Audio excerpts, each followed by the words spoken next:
For Humans, Volume 1.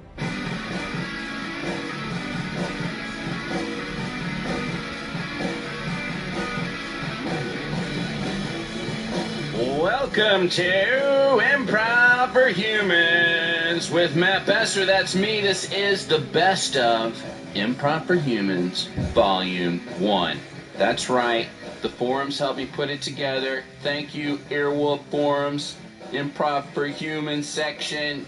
You have nominated some of what you thought were some of our best scenes, and I agree. I do. I think a lot of them are some of our funniest scenes. And we put them together, it's a little poo-poo platter. Sometimes literally a poo-poo platter. But, you know, we wanted like a sampler that showed not just good scenes, but a sampling of the different ways we are inspired. Our sources are our sources of suggestion, many of them Twitter, but other things too. So, alright, I hope you enjoy it. But first, we're going to start off. Normally, we start off every show with me doing a Q&A with everybody on the show, but that would be like 40 people this time. So I took my favorite Q&A moment of the year, where I put Ben Schwartz in the confrontation corner.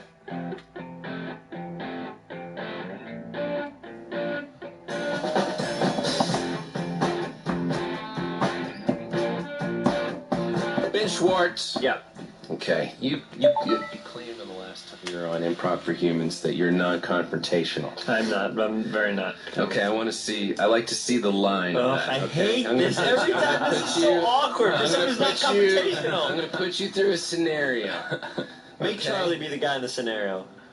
No, I'm the guy. Oh, come on. Because I want this to be real, and you have to be honest. I hate being honest. Okay. So let's say you're on an elevator, okay? You've been thinking about this. Yeah. I'm taking things kind of from my own life. Okay, and this is how I truly, not doing a bit, this is how I truly react, correct? Yes, all right, yes, because that fascinates me. All right, I hate it. Let's go. I hate this. You're on an elevator, and it's going up, and it's in like a skyscraper, and someone's pushed all the buttons.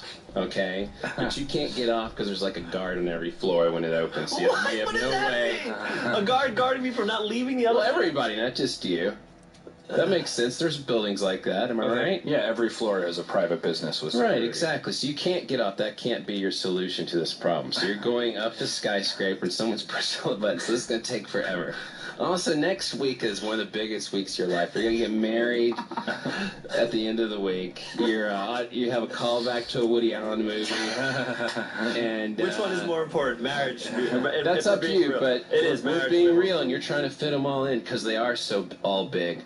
And what else? And you're shooting the pilot for a sitcom starring yourself that you've been working on for like 12 years. So it's an important week, okay? And it's called Ben's World. Definitely. And just on a sidebar here, I didn't get an audition for this fucking thing. I know you forever, and I don't even get an audition. You weren't right for the role. It was a Matt Besser type.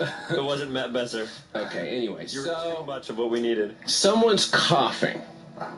Okay? God. Okay? Someone's coughing, and it's not a smoker's cough, because you see some NyQuil in their pocket, you know they're sick.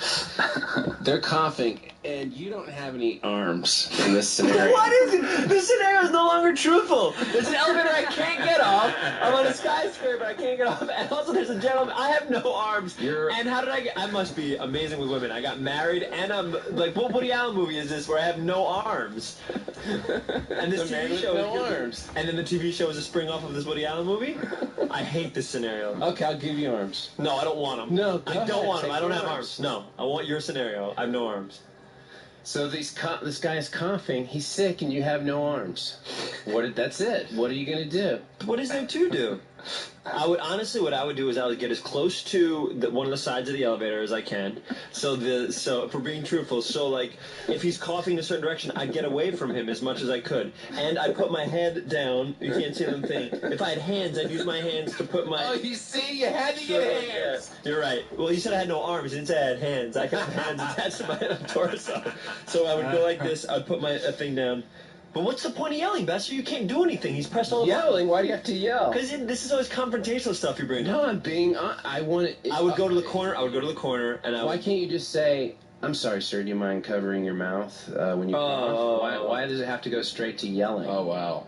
I didn't even think. Because usually confrontation isn't always yelling, Ben. I would go to the corner, and if he was coughing a lot, I would do everything I could before I said something rude to him like that. Although it's not rude. That's what I don't understand. That's why I love to put you in these scenarios that you think that's rude.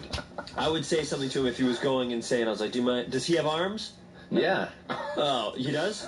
In fact, I'm going to give him your 2 extra arms he lost. He has 4 arms. I would go to the corner if he was really coughing a lot. I'd say, hey, man, I'm sorry, dude. I know you're sick, but is it possible to cover your mouth when you cough? That's exactly what I would do. And I would also go I'd be like, hey, man, I don't have fucking arms. I've had a tough fucking life. I'm getting married next week. I don't want to get sick. I wouldn't say any of that. I would literally just say, hey, is it possible if you'd cover your mouth? And because I know arms, I'd assume you'd say, okay. I've started driving up next to people who cut me off or do something bad in traffic. If I can, I drive up next to them. I roll down my window, and my new thing is to be like, I'm really disappointed in you. That was like they can't terrible. hear you, so are you yelling No, that? I yelled that, yeah. I'm like, really you can't do that. In you. Yeah. And what do they do to that? They call me a bitch and mock me. You would say that for real? Yeah, I've been doing it. Or I'll just like imply it. I'll be like, you can't do that. I almost hit you. Like, I'm just trying to look out. Is it worse to be called a bitch or a cunt, or it's equal? Oh, I respond more to bitch. I hate being called a bitch. Yeah. It really like... Then cunt? Cunt is like kind of funny to me. Like It doesn't make you get red in the face? I You're think kind of a cunt.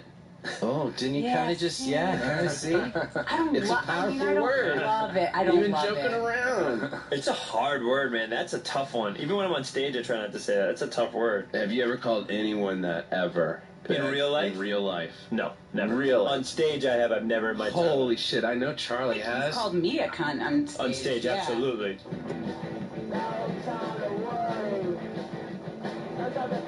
Here is your one-word suggestion from Twitter, featuring Andy Daly, Billy Merritt, and Danielle Schneider. All right, I got some one-word suggestions from Twitter. We'll hear those words. One of us will think of a story, then we'll do some improv on it. So the first word I got was hydrate. Tim's Rules gives us hydrate. I just have to try it. One, I used to play tennis, and I was never very athletic.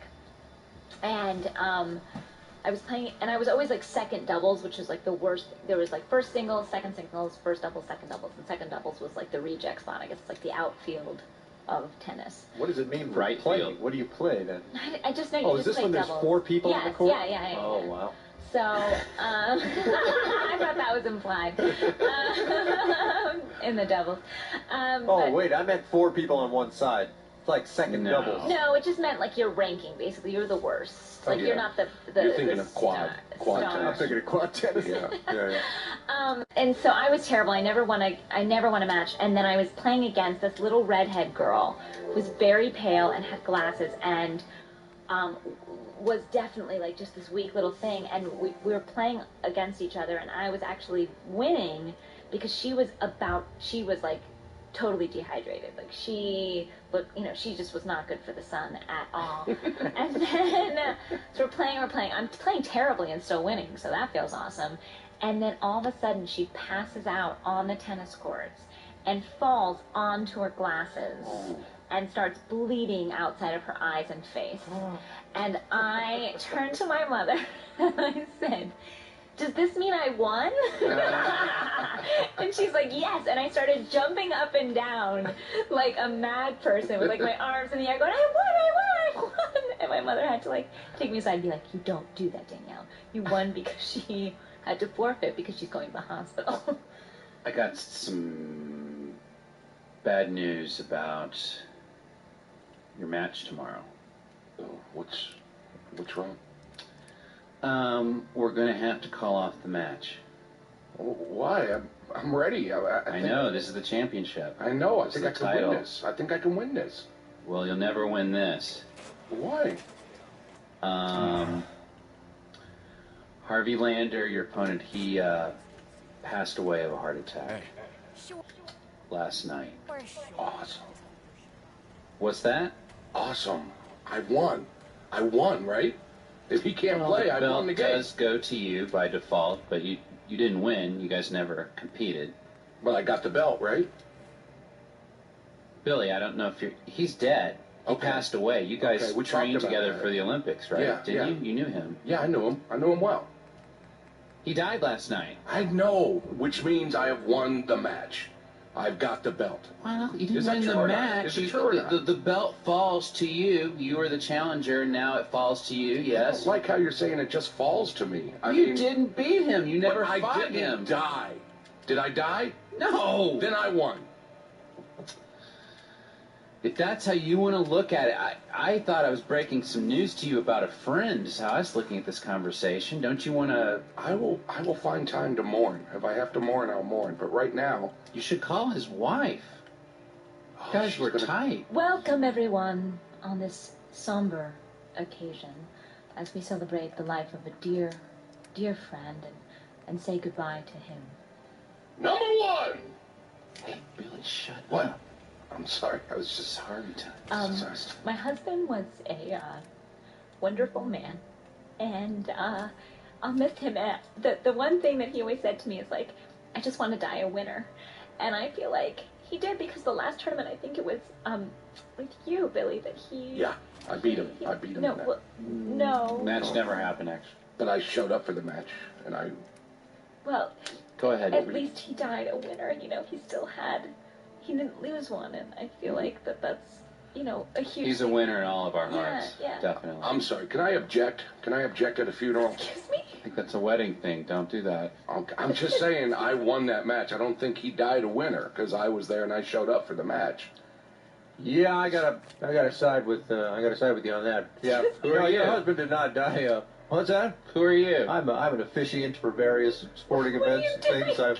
I'm a person whose judgment is well respected in lots of different fields of play. Thanks a lot, multiple referee. No problem whatsoever. Yeah, I mean, if you figure that training is part of the match, the training process was too much for your husband. Training killed him, so therefore... But he's still a winner. I mean, he won so many tournaments, and he was a winner of a dad, and I just... Oh, sure, no one's disputing that. A real winner of a dad. I mean, was there ever a competition of any sort like that? Well, no, I just meant that he's a winner in our hearts, and a champion. He's a champion. He was definitely a champion in all of our I don't see a belt on his body.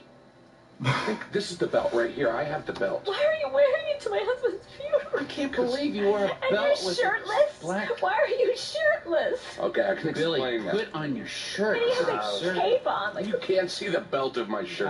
Again, I got to come to Billy's defense. People don't always wear shirts at memorial services. I would beg to differ. I dare you to find a picture online of someone at a memorial service with no shirt on. You know I can do that. No, I don't. Don't challenge them. I'm sure there's some nudist funerals. On the whole internet, yeah, exactly. There's got to be. Look, it's my husband's funeral day, so if everyone... Billy, it'd be nice if you went and placed the belt Yes. on the casket. It would be nice if you could be buried with it. What? But he did... But I... Even I think that's crazy. I mean, just, Wait, it's like what? a flag. Just put it on top of the casket. No, We'll you take some pictures. Can we... Yeah, we could just take a we could take a picture of me next to him, No. holding his All arm. right, let's just do that. No. Let's stand okay. Move away from the casket. Let's get Billy over here. All right. Let's just put... In your man, face. what are you doing? Let go of the Face. corpse, Billy. Take it. Don't. Let go of his arm. Oh my God, it's detached. Oh my God! Look away. Look away. We have a winner. You have won. Oh, put his arm down. Put his arm down, Billy. I won. Oh my God. Why are you carrying me?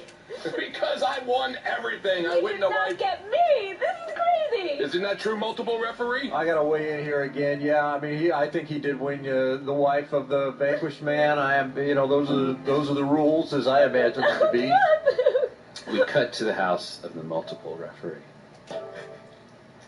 Hi, honey. How's your day? Well, fine. It was a good day. I got to weigh in on a lot of really hot topics. And, Did you get paid today? God damn it! You goddamn harpy. Did I get paid today? No, I didn't get paid today. Well, it's just but I you can't- settled a lot of disputes. You can't just walk through life refereeing everyone. We need I gotta make a ruling. Yes, I can. we need food on the table. You need to ref for people who want you to ref. I gotta make another ruling. You go find the money to get the food. I am busy settling disputes all around town, and figuring things out with my judicious eye. I have a judicious eye, and I got to put it to work. Well, what are you doing tonight? You said you're going to finally find something that brought in a paycheck, something you could truly referee. Well, in the evenings, it is real difficult down there at the parking lot at the Home Depot, and I'm going to go down there and I'm going to settle who gets which parking space, and I'm going to settle which one of the migrant workers is next by rights to jump in the car. And I think there's going to be... No one is paying you. Those men have no money. The guys at the Home Depot, almost by definition, have nothing to pay you with. They might pay me in spare dominoes or in appreciation. Oh, God. That's all we get around here, are immigrant laborers cutting our yard. That's all we have going for us because of those... Excuse me, ma'am. I just want to come in to say that I cannot trim the bushes because there's already been trimmed. Yes, so... we don't need any more trimming. You guys have trimmed away all of our bushes. So, great work, Felipe. Thank you. Thank you very much. All right. Gracias. What did my husband do for you that you owe him this trimming? The other day I was in line at the store, and someone I thought cut in front of me, and right. he said, and we had an argument, and he said, yes, she did cut in front of you. Did he blow that damn whistle? Yes, he did immediately. You bet I blew the whistle. You need to put that away. I threw down a card, too. Threw down a yellow card. He did. Well, now I'm making a ruling. If you don't go out tonight and find someone who will pay you to referee, you are not coming back home because the doors will be locked. Okay, this is a Little League soccer match, so we're going to need some sort of... Little League of Soccer. No, not Little League of Soccer. This is just a Little League match. Got to make a ruling. It's the Little League of Soccer. Okay, the game hasn't started yet, so if you could just... want you to go out there and basically I just need you to make sure that whether they're offsides or not. Okay, I'm going to come right out and tell you right now, I've never known what that means. I don't understand. You don't know what offsides means in soccer? Nope, but I will blow that whistle anytime I see discourteous conduct, and anytime I don't like what's going on with that ball, or with someone's... Going on with that ball? What do you mean? Anytime I don't like what's going on with the ball, you'll hear the whistle. And just quickly, could you give me an example of what you would not like the ball to do? You know, a kid stuffing it in his shirt for a gag. Okay, that's not going to happen. It's a soccer Well, match. if it happened, I wouldn't like it. You'd hear the whistle. Okay, well, that's not going to happen. Somebody is stabbing it with a knife? Not just... These are 7 and 8 year olds just kicking the ball. They're just barely kicking it across the field. Well, I don't like that either. Hey, look, Coach, I'm pregnant. There you go. Get that ball out of your shirt. I have been proven wrong.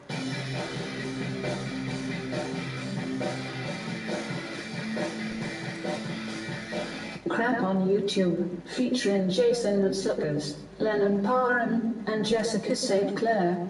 What do we got on the Crap on YouTube docket? Okay. The Human Lee sends this one. It's called Eat the Poo Poo. Eat the Poo Poo from Human Lee? Ugandan hate speech. All right. No, saying that. Good morning, everyone. My name is Pastor Dr. Martin Semper. I'm here in the capacity as the chairman of the National Task Force Against Homosexuality in Uganda. We are making legislation to make sure that sodomy and homosexuality never sees the light of legality in this land of the Pearl of Africa. I've taken time to do a little research to know what homosexuals do in the privacy of their bedroom. One of the things they do is called anal leaking, where a man's anus is leaked like this by the other person, like ice cream. And then what happens, even poo-poo comes out. The other poo-poo's out, and then they eat the poo-poo. The other one they do is they have a sex practice called fisting, where they insert their hand into the other man's hand, and it goes all into the anus all the way. And it is so painful, they have to take drugs, but they enjoy it. Now, if we have any children, please step out. This is a parental guidance moment. That child can be moved out. So I've done research. This is what they do. Number one, So you can see a man here having sucked the other person's rectum, and the other person is poo-pooing, and this one is eating the poo-poo all over the place. Tell me, when you have a law against homosexuality, do you say except eating the poo-poo? Hey, I mean, look at this guy sincerely. Bishop, Stagafulaiza.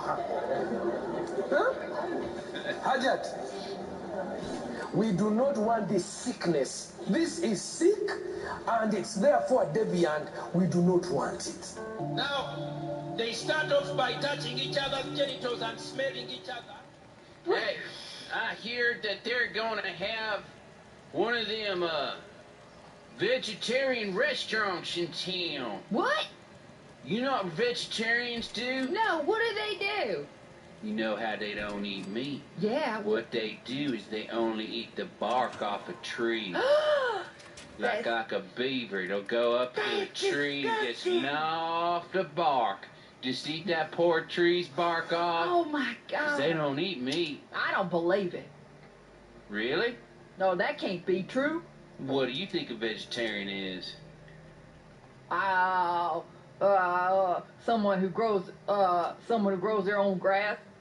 We all grow our own grass. Roscoe, here. what are Ain't you no talking vegetarian. about? You know, Roscoe doesn't have a he doesn't need a reason. He just decides to disagree with whatever anybody's saying. It's called contrarian. That's called contrarian. Look it up in the Oxford Dictionary. Waffle big words.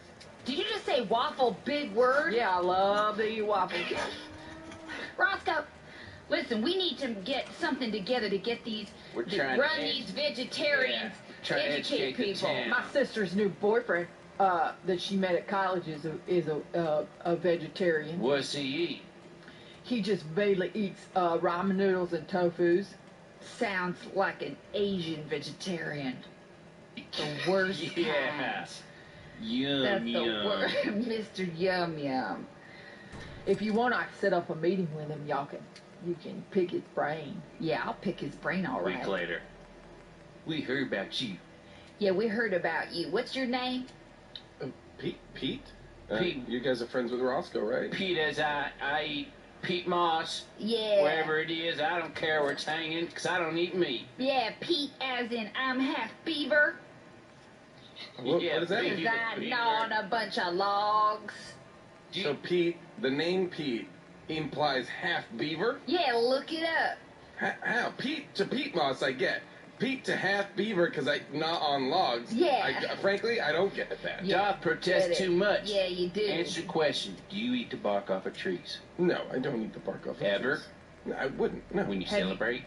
When I celebrate? No. When you have a moonlight celebration? No, I mean, like, even at the solstice, I wouldn't go and, like, eat the bark off of trees. I mean, perhaps in, like, an extreme scenario, I saw... So you would! So, see? So you would! Survival. Extreme scenario like, I'm hungry tonight. Yeah, like, ooh, I want a snack. No, if I'm hungry tonight, I might make myself, like, a delicious meal of beans and Do you eat grains. Christmas trees? Do I eat Christmas trees? No, sir, I don't. Do you eat the tree of the baby Jesus? Wouldn't that be a Christmas tree? Yeah, that's another way of putting it. Okay, well, I see your gotcha question. You're going to ask the same question in a different way. I'm going to answer the same. No, I don't eat Christmas trees. Did you eat Joshua's tree? The U2 record? The U2 record. The U2 album? The cover Joshua of it. Tree? No, that tree that the record was based on. Oh, the actual cactus.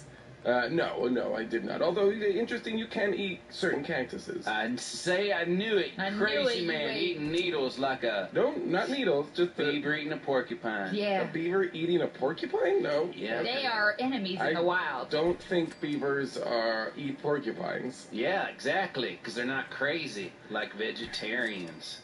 Hey, listen, we don't want you bringing your kind... Listen, you're a friend of Roscoe's, but we don't like him very much. So that's not going to be hard for us to sever that relationship. But we don't want... Pretty hard to hear, Roscoe. He's used to it. Hey, guys. Hey, we're just meeting here with your friend. What's going on? Well, they were just... He's lying. I'm not lying. They were just saying, though, that they don't like you very much. Did you tell them what? They said they don't like you very much. We didn't say you're going to trust a vegetarian. Did you say that, guys? No, of course not.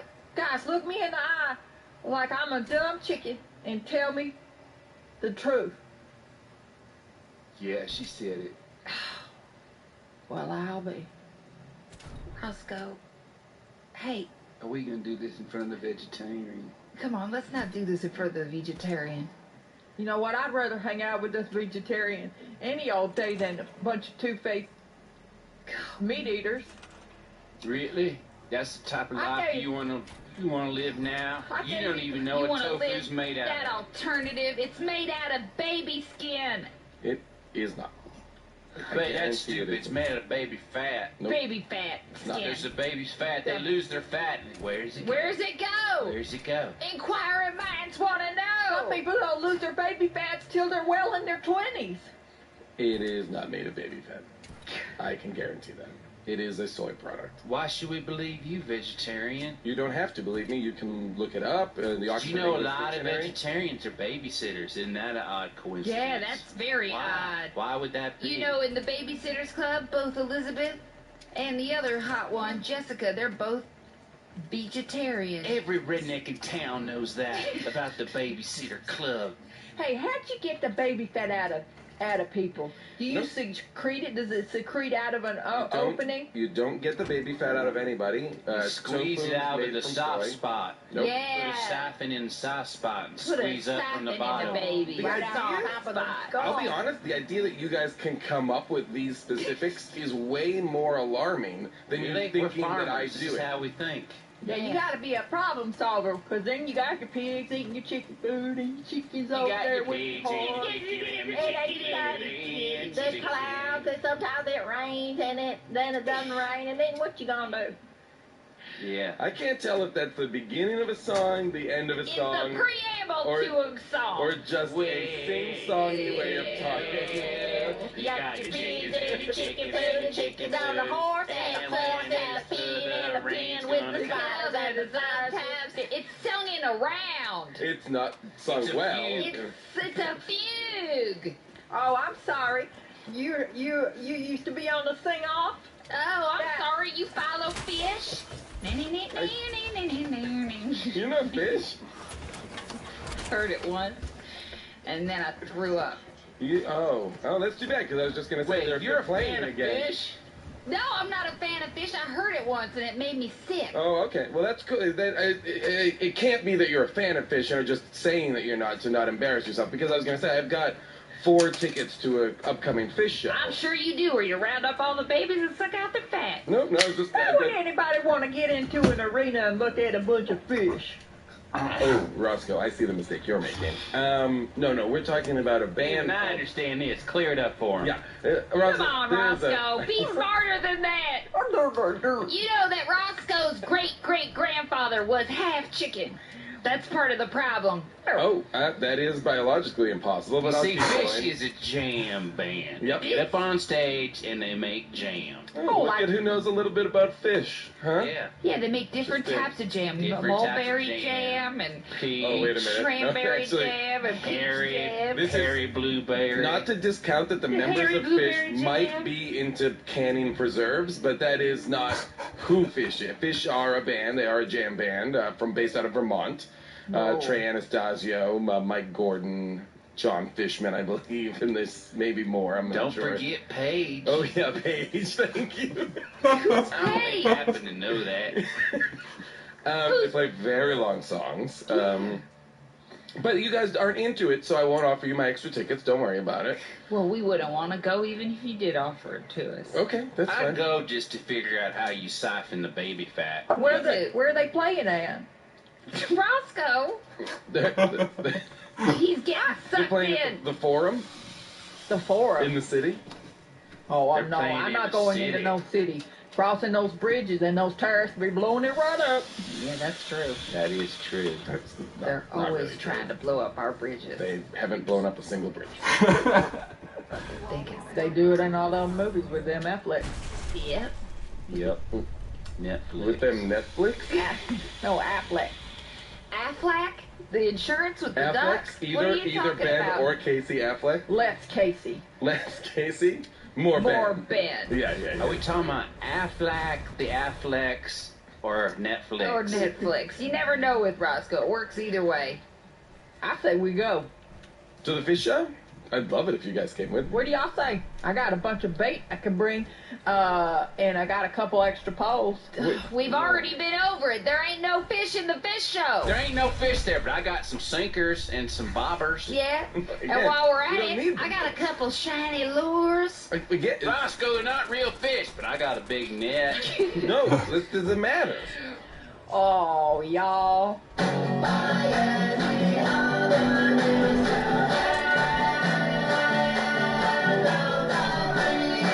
Today's episode is sponsored by IFC Films, a new comedy, Sleepwalk with Me, starring Mike Birbiglia and co-written by Ira Glass of This American Life. Based on the one-man show and book, Sleepwalk with Me won the Best of Next Audience Award at Sundance Film Festival. I want to come off script here for a second and just say that I haven't seen it myself, but a lot of my friends have and say it's very funny. So you guys need to check it out. Christian Shaw, Wyatt Cenac, Jesse Klein, David Wayne, Mark Maron, Henry Phillips. All these comedians are in the film. Go to sleepwalkmovie.com to see when it's opening in your town and for info on how to request it. Your one-word suggestion from Twitter, featuring Eugene Cordero, Brett Gelman, and Will McLaughlin. I got Birchwood from John Egan. I got skydiving from Andrew Jones. Have any of you guys been skydiving? No. I tried 2 Novembers ago, and I was all set to do it. It was like around Thanksgiving. What do you mean tried? Well, I was like set. Well, I was gonna tape it like I was shooting for like a reality show thing. And I got there. I found the place. They were gonna give me like this great discount and all this stuff, and it was all set to go. And then my very last question, I asked them. I said, "Hey, by the way, I'm seeing all sorts of different shapes and sizes and everything. Are there any like medical preconditions or anything like that?" And they're like, "Yeah, your top weight, it needs to be 225. That's as big as you can be." And I'm like, "Oh fuck, I'm 260. I can't." Yeah, you can't. Why didn't they ask you that? Yeah, I know. What if you hadn't asked? Yeah, I don't know. Well, I mean, they probably would have once I got down there, once I paid all the money. But they're like, yeah, like military people, they have like equipment like that, but we're not equipped to do that. Wow. Fuck. Cause I really. I had a bunch of friends who tried to get me to do it. I was like, no way. That's not something jumping you out of a plane. No, I mean, it's just like. I don't want to do it. It's such like to me, it's such a way to make you feel like you did something. Well, you have done something. Remember that? My was a lazy piece of shit my whole life. Hey, I jumped out of that plane. I tell you what, I have a friend that did it, and he did have that epiphany. And then he changed his life around. I don't know about that, but he definitely, I was living with him. It was the summer after I graduated from college, and he did that, and he psyched himself up, and he went and did it, and he felt like it definitely boosted his confidence, and maybe that was the main thing it did, but it definitely, at least for that summer, made him feel better as a person. That's cool. One summer. Because you lived, you did this. Yeah, it's brave, man. I wouldn't do it, and so it is an accomplishment. I wouldn't do it either. I mean, I won't even ski. You done this before, man? No, I've never. I'm kind of nervous to tell you the truth. Yeah. But it's on my list. It's on my list of things to do, so I don't feel like a lazy piece of shit. Yeah. No. I haven't done this before either, but I haven't done anything before. Yeah. So. Yeah, neither have I. So might as well try something, this year. Right. It's 2012. Yeah, let's move the body. Gotta do something sometime, right? Yeah. Listen, you're definitely gonna do this, right? Well, I think we have to. I don't think they allow us to land unless we jumped. No, there's a safe word that you can say so you don't do it and you can just land with them. So just do me a favor. Just tell everybody that we both went. Tell them that, and then I'll just change my life, man. I'll change it. I'll get a job. I'll, just tell everybody, whoa, we did it together and all that stuff, okay? The act of just getting into the plane is the life changer. That is the step. What? That we took to change our life. I'll do the same thing. I will change my life without having to go through jumping out of a plane. Great. So neither of us will jump. Sorry, sir. Neither of us are gonna jump. What'd you say? Bananas. Oh, yeah. That's the thing we just tell you while we're on the ground, so you can't change your mind and act like a real dumb pussy. Hey. Why'd you use that word? That's uncalled for. I can use any word I want. I'm television's Dennis Franz. And since I've retired from acting, I decided to help be a skydiving coordinator on this particular outfit. You, sir, you're not under 225 pounds. Oh, no, I ain't jumping out of a plane. I wouldn't, and I don't have to. I was a huge TV star. I know that I'm not a lazy piece of shit. Oh, man. But I do it to, get you guys all pepped up. So you don't lose your balls. I mean, I don't want to look like a pussy in front of Dennis Franz. Yeah, no. Just jump. It's fine. Have you done it? Nope. Wait, so what do you do on this plane? How do you help in the skydiving? Well, I realized that, I didn't need to do it, but you guys do. People like you do. No, I mean, just getting on this plane, meeting you is enough. I feel like I'm going to change my life. Oh, no. That's a terrible thing to say. You should never consider meeting a celebrity, even someone as huge as me, a life accomplishment. No? No. That's sad. That makes you even sadder. Just for saying that, you should jump 2 more times after you jump this one. I don't think that's a good idea. Listen, I haven't done much with my life, and just meeting you is more than enough. Just getting on this plane is more than enough. There's a man strapped to my back who wants to jump out of this plane with me, and I do not want to jump off this plane. So bananas. Not applicable. Look, when you... Excuse me, everyone in the cargo hold. This is the pilot speaking. We have lost an engine. What? Oh my God. What? We have lost an engine. I'm going to try to make an emergency landing, but I can't guarantee anything because we're over a forest fire, as you realize. We're over a forest fire? Oh, like... Sorry. Oh, we're done. It does look cool. We're done. But I'm fine with that. Is this a trick? What was that? What was that noise? What is that noise? When my body starts going into shock, which it's evidently doing now, I start to do real high squeaky farts. Kind of like like air being released out of a very small tube. Listen, Dennis, we're all going to have to jump in this situation. No, I'm not jumping. I'm going down with this. Hey, I don't got to live no more. I lived a very full life. I'm fine with going this way. I ain't jumping on no plane. You know why? I ain't puking on myself. A goose has just flown into the other engine. No. Both of our engines. Well, I haven't done anything in my life, and I don't want my life to end now, so I'm going to go for it. I'm gonna do it too. Dennis? It's not really the same if you do it now, actually. What? No, we're making a choice. You're doing the less dangerous thing. The real manly thing would be to go down with the plane. Wait a minute. No, we're choosing life. We're choosing to live. That's what you told us to do. Oh, you're not going to live. We're already 2 down by the ground. I guess if we do jump, we would just jump into fire. That's right. Since there's fire down below, I'm going to try to climb above the clouds, see if we can land this. In the clouds? You're going to do that without an engine. I don't know. Now you should jump. Now you should jump because it seems like we're going to be safe. We're flying to the moon. So jumping now is the more dangerous thing to do. We are riding the Santa Ana winds, in case you're wondering how I have the power to climb up. Oh, so the thermals. Oh, okay. The Santa Ana winds, for those of you who don't know, can carry an object as big as a plane all the way up in space, as far as Mars. That's a little fun fact. Little Franz fast. Strong wind. Well, anyway, you should jump. We have broken gravity. I'm not going to jump now. Oh, we can't. There's no oxygen. Oh, boy. You guys really weren't prepared for this.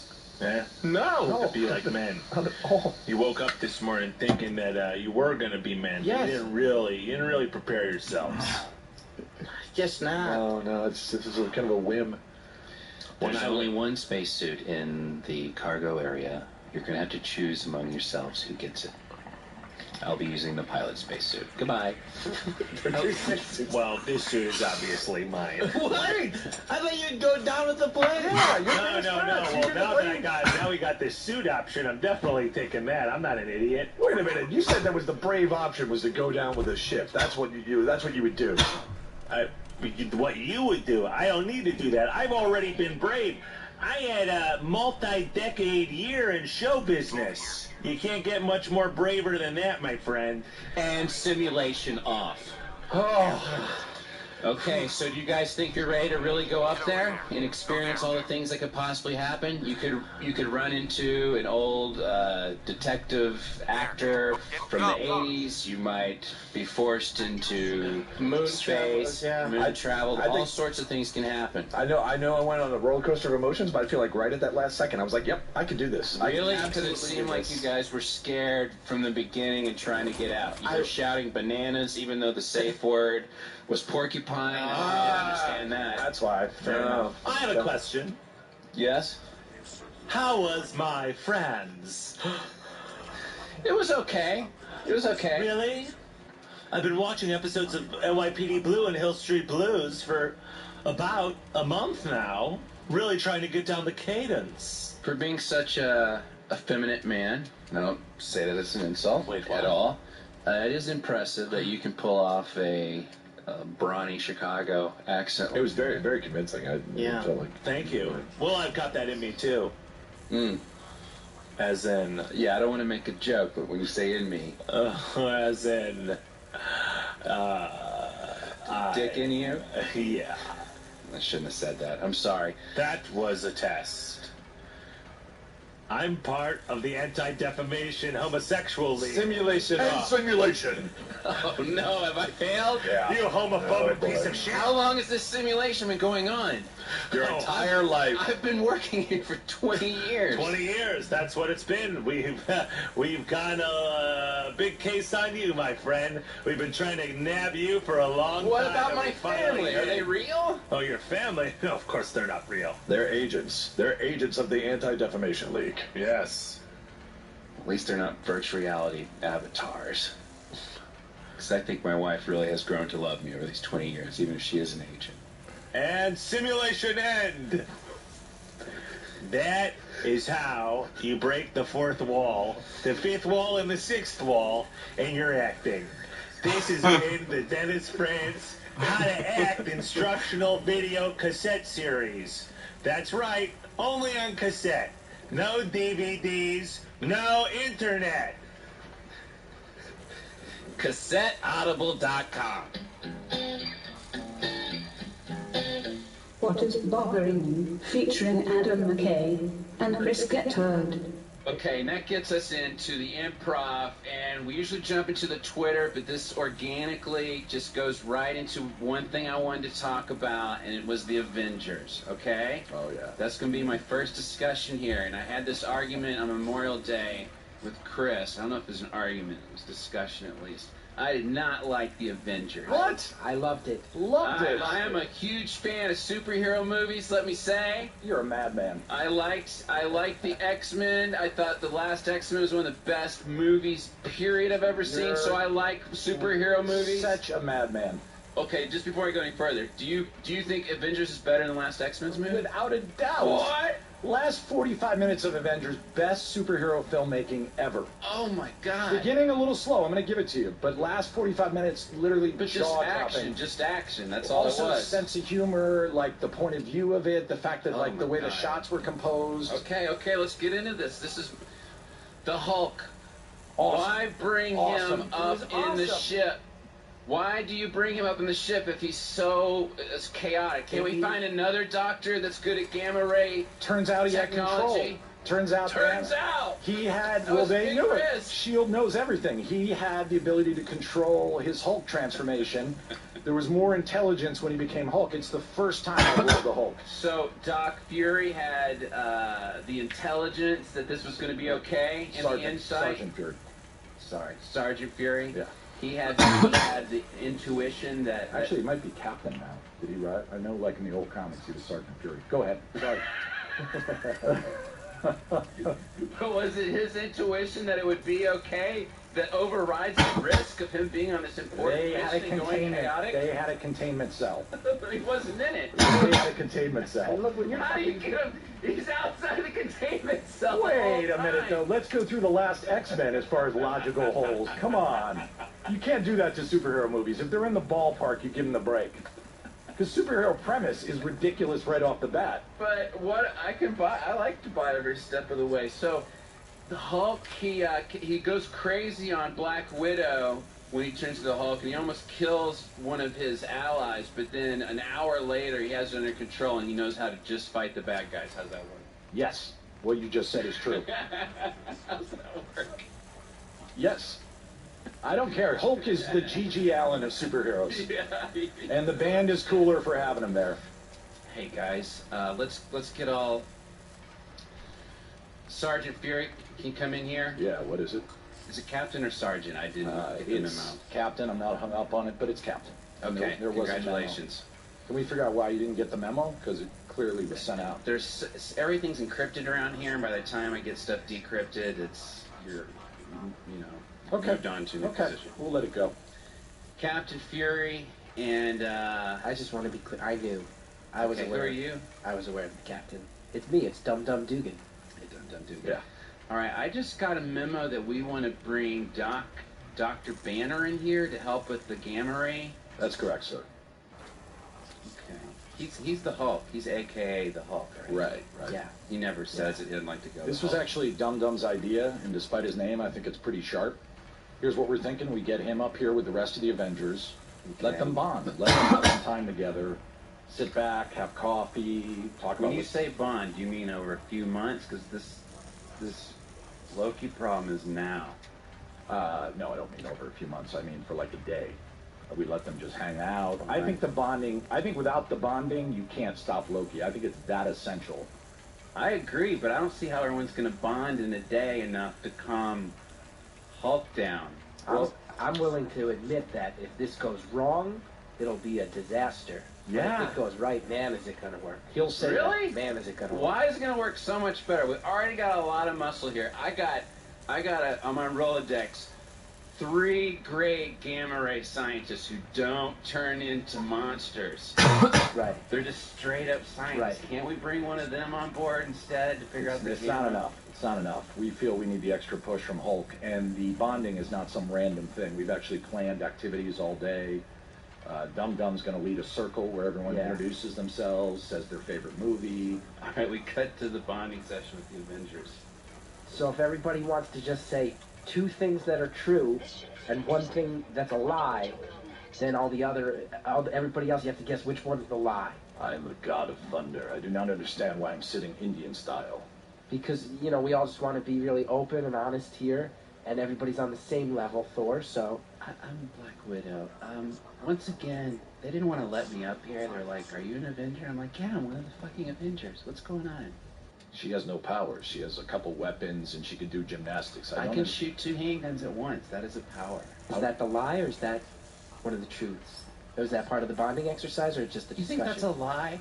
I'm not sure. I can shoot... That's one of my statements. I can shoot 2 handguns at once. Okay. That's one of my powers. I'll figure out if that's the lie or one of the All right, let's just do this then. I'm the god of thunder. I live forever, and I'm 7 feet tall. Okay. Does anybody want to guess which one of those is a lie? 7 feet tall. Is that Thor? Yeah, I'm not 7 feet tall. That's a real braggy way of doing this game. I'm 6'4". It'd be like if that said, I'm hot. My name is the Black Widow, and I'm not made of Jello. Okay, does anyone want to guess? Not made of Jello is the lie. No. Yeah. Exactly. I'm totally hot. So you are made of Jello then? What? I got lost. Oh, you're right. It should have been I am made of Jello. Guys, Tony Stark here. Let's just get this over with. I'm worth billions of dollars. I'm a genius, and I'm the new Shmoo. Anyone want to guess which one is the lie? He's not the new Shmoo. Really, anyone even knows who the Shmoo is. Tony? It was the new Shmoo. I am a genius, and I'm worth billions. Okay. I just also want to say, too, let's not fall into a pattern where everybody just puts the lie last. I feel like we might be falling into a little bit of a groove there. It's going to make this game too easy. Okay, I have 3 things to say. Can I go again? Sure. Okay. Doc Banner is not the only gamma ray scientist in the world. Okay. Okay. Uh-huh. Banner turns into the Hulk, which is an incredibly dangerous creature. That's true. And I am made of jello. That's really passive aggressive. Dr. Banner here. Listen, I have a condition. It's a recognized medical condition. And first You're off, the only one who has it. It is recognized, but be clear, you are the only one. It's not like Lou Gehrig's disease. well, at the time Lou Gehrig's got Lou Gehrig's disease, it was like what I have. He was the only guy to have it. I'm pretty sure. Okay, you have Hulk's disease. Let me do my three. Black Widow's a bitch. Black Widow's outfit shows deep insecurity because she has to show off her body. And I'm Abraham Lincoln. That is insulting. Yeah. Well, guess what? You deal with it. Well, I don't even want to come back at you because you might get too upset and break everything in the room. Hey, you watch it. You watch it. How can we work with this? I don't have to be the Hulk to kick ass. Does anyone want to guess? Oh, you get in fights just as Banner sometimes? I do. I get a lot of fights where I'm peeved, not quite angry. Guys, no one has guessed which one of Dr. Banner's is the lie. We all know which one it was, because we know she's a bitch and we know she's got body issues. Oh, please. This makes me move faster, makes me operate two guns better. This tight-fitting uniform. Bullshit. Nobody knows my origin story. Okay, we're listening. No, nobody wants to know. No one fucking cares. Because we can guess. You have no powers. You were hot, and then some people killed your parents, and you said, oh, I'll become an agent. Then one day you killed some people you shouldn't have. You're like, what am I doing? Now you work here. Oh, you don't think there's a reason behind the reason I'm called the Black Widow? You never had a solo book. Bottom line, boom. Oh, so unfair. This is so unfair. I'm the only woman here, and I don't have a solo book. I went 350 issues deep, motherfucker. Oh. I'm sorry. I'm a doctor. I shouldn't talk like that. I'm Hawkeye. I shoot a bow and arrow. I used to be in a circus. Yeah, just like Hawks do. Hawks are known for shooting arrows. They got great vision. They got good vision. That's where it came from. The eye of a hawk is very adept at seeing. Did you grow up in Long Island or Brooklyn or? No, the Midwest. Oh. I'm undercover, so this is not my real affectations voice-wise. Okay. I used to be in a circus, and also I own a hawk. We all used to be in a circus, okay? That's the most boring origin. Every hero is in a circus at some point. Guys, I feel like we all came here for bonding, and it's just driving us further apart the longer we do this. You know what we're going to do? We're going to take a little break. This is Sergeant Fury here. Captain Fury. Recently there was a promotion, which I think everyone knows. Yeah, yes. Let's take a little break from the bonding. We're going to check in with our higher-ups. Dum Dum, why don't you come with me? Sure, I'd love that. I'd love that so much. Cut back to them talking to their sort of faceless, scary higher-up. We're going to give it to you. We were wrong. The bonding exercises didn't go well. Dum Dum's idea didn't work out so well. You stopped the bonding after only 2 hours. Yeah, it seemed really like it was going. It was detrimental. It was detrimental. The opposite effect than we intended. We looked at the list, and next up was Ultimate Frisbee, and we're like, this is ridiculous. No chance. Yeah. No chance.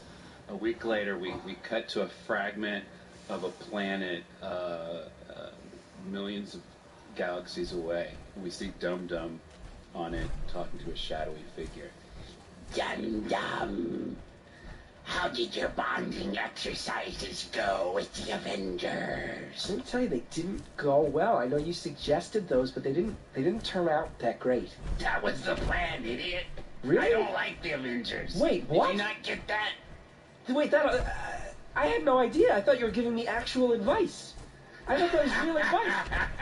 Credits begin to roll. The first credit says, even though this was an improv parody, it's still better than the last X-Men movie. Then all the credits roll. Dun, dun, dun.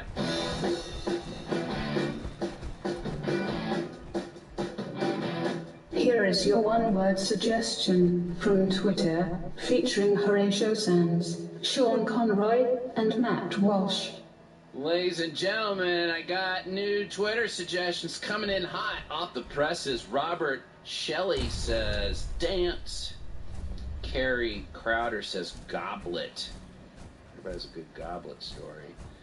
Liz Kasem says, cyber novel. Is that a reference to your old scene? It is. Vinny Valvia says manipulate. So those are 4 words for you. Cyber novel, manipulate, goblet, dance. I took cotillion growing up. Did you guys have that? It's a southern thing where you get taught how to do both formal and popular dance. And it's an opportunity to, you know, learn how to back on the ladies. Interact with young ladies. And you had to go to a cotillion ball.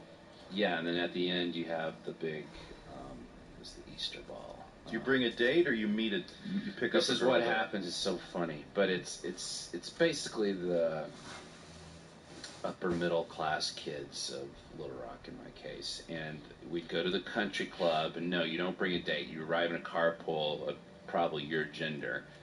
And then you get there and a line is being formed, and there's going to be like 100 people. There's 2 lines being formed, and there's probably going to be 100 in each line. One's the girl line, one's the guy line, and the lines come together, and that's your dance partner. You guys following me? Yeah.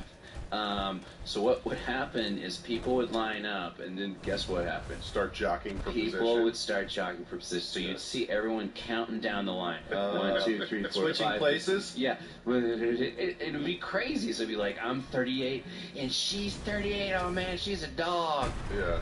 Come on, man, let me switch with... And, of course, they're doing the same thing. There's guys in front of you doing the same thing, and you can see girls pointing at you and being bummed out. It just sounds horrible. Yeah, for anyone who wasn't one of the popular kids, yeah. It was horrible, like me. And of course, the bigger loser you are, the more you want to be towards the back of the line, and you don't like dancing, and you don't want to go through that thing of being rejected. And when the lines come together, you'd also see like the girls' like reactions as it became more and more real of who they have to hook up with. Like, oh no. And would people ever like jump out of line and not, or were you just like once you were there, you were there? I guess I don't have that memory. Yeah. And also, I think it was like if 2 people are a couple, you gotta let them be. Yeah, you gotta let them hook up in the line together. But to me, it was, how do I sneak out? It was like a prison movie. Every fucking, how do I sneak out and not do the whole night, yet sign in so my parents don't know and get in the carpool in time to go to the pizza place out. And how old were you when this was going on? I guess 14, 15. Because I couldn't drive yet. Yeah, I did learn the basics of dancing, I guess. Still do the stargaze. The stargaze? Exactly. That's a form of dance? I've never even heard of that. That new form, no, it's like the cheesy old school thing. Okay, everybody, welcome to the eHarmony Pancake Breakfast. Unfortunately, today we have an uneven amount of males and females, so there will be moments during the 2-minute dates that you will not be with a mate, so help you. Which has less? There's less, of course, women. There's a lot less women. Why is it of course? Because in I'm general, one of the women. I know. Feel uneasy. Well, or lucky, you're going to get. Why'd you say of course? Generally, in these situations, eHarmony subscribership is 90% male and 10% female. Well, why is that? Because women have the power, generally. So if the they're ones decent, that are signed up like me don't have power? I'll be frank, decent-looking women don't use our site. Are there going to be nuts in the pancakes? Because I'm allergic to nuts. There are nutless pancakes and there are nutful pancakes. God. So, and my the face only would puff up like a balloon. The only fun rule we have is during every 2-minute date, you have to have a pancake and 2 pieces of bacon.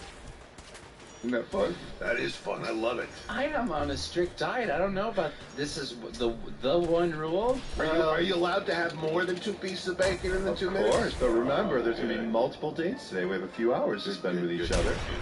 I think I might have glossed over this, but since there's not an even amount of people, what are we going to do? Well, for example, you're probably going to stay at tables instead of move around, and we'll just rotate a bunch of men through, almost like a. Say it. You're going to say gangbang. I was looking for a better word. I would never say that. That is what it's like. Well, it's a verbal gangbang, but it's certainly comfortable with no, don't.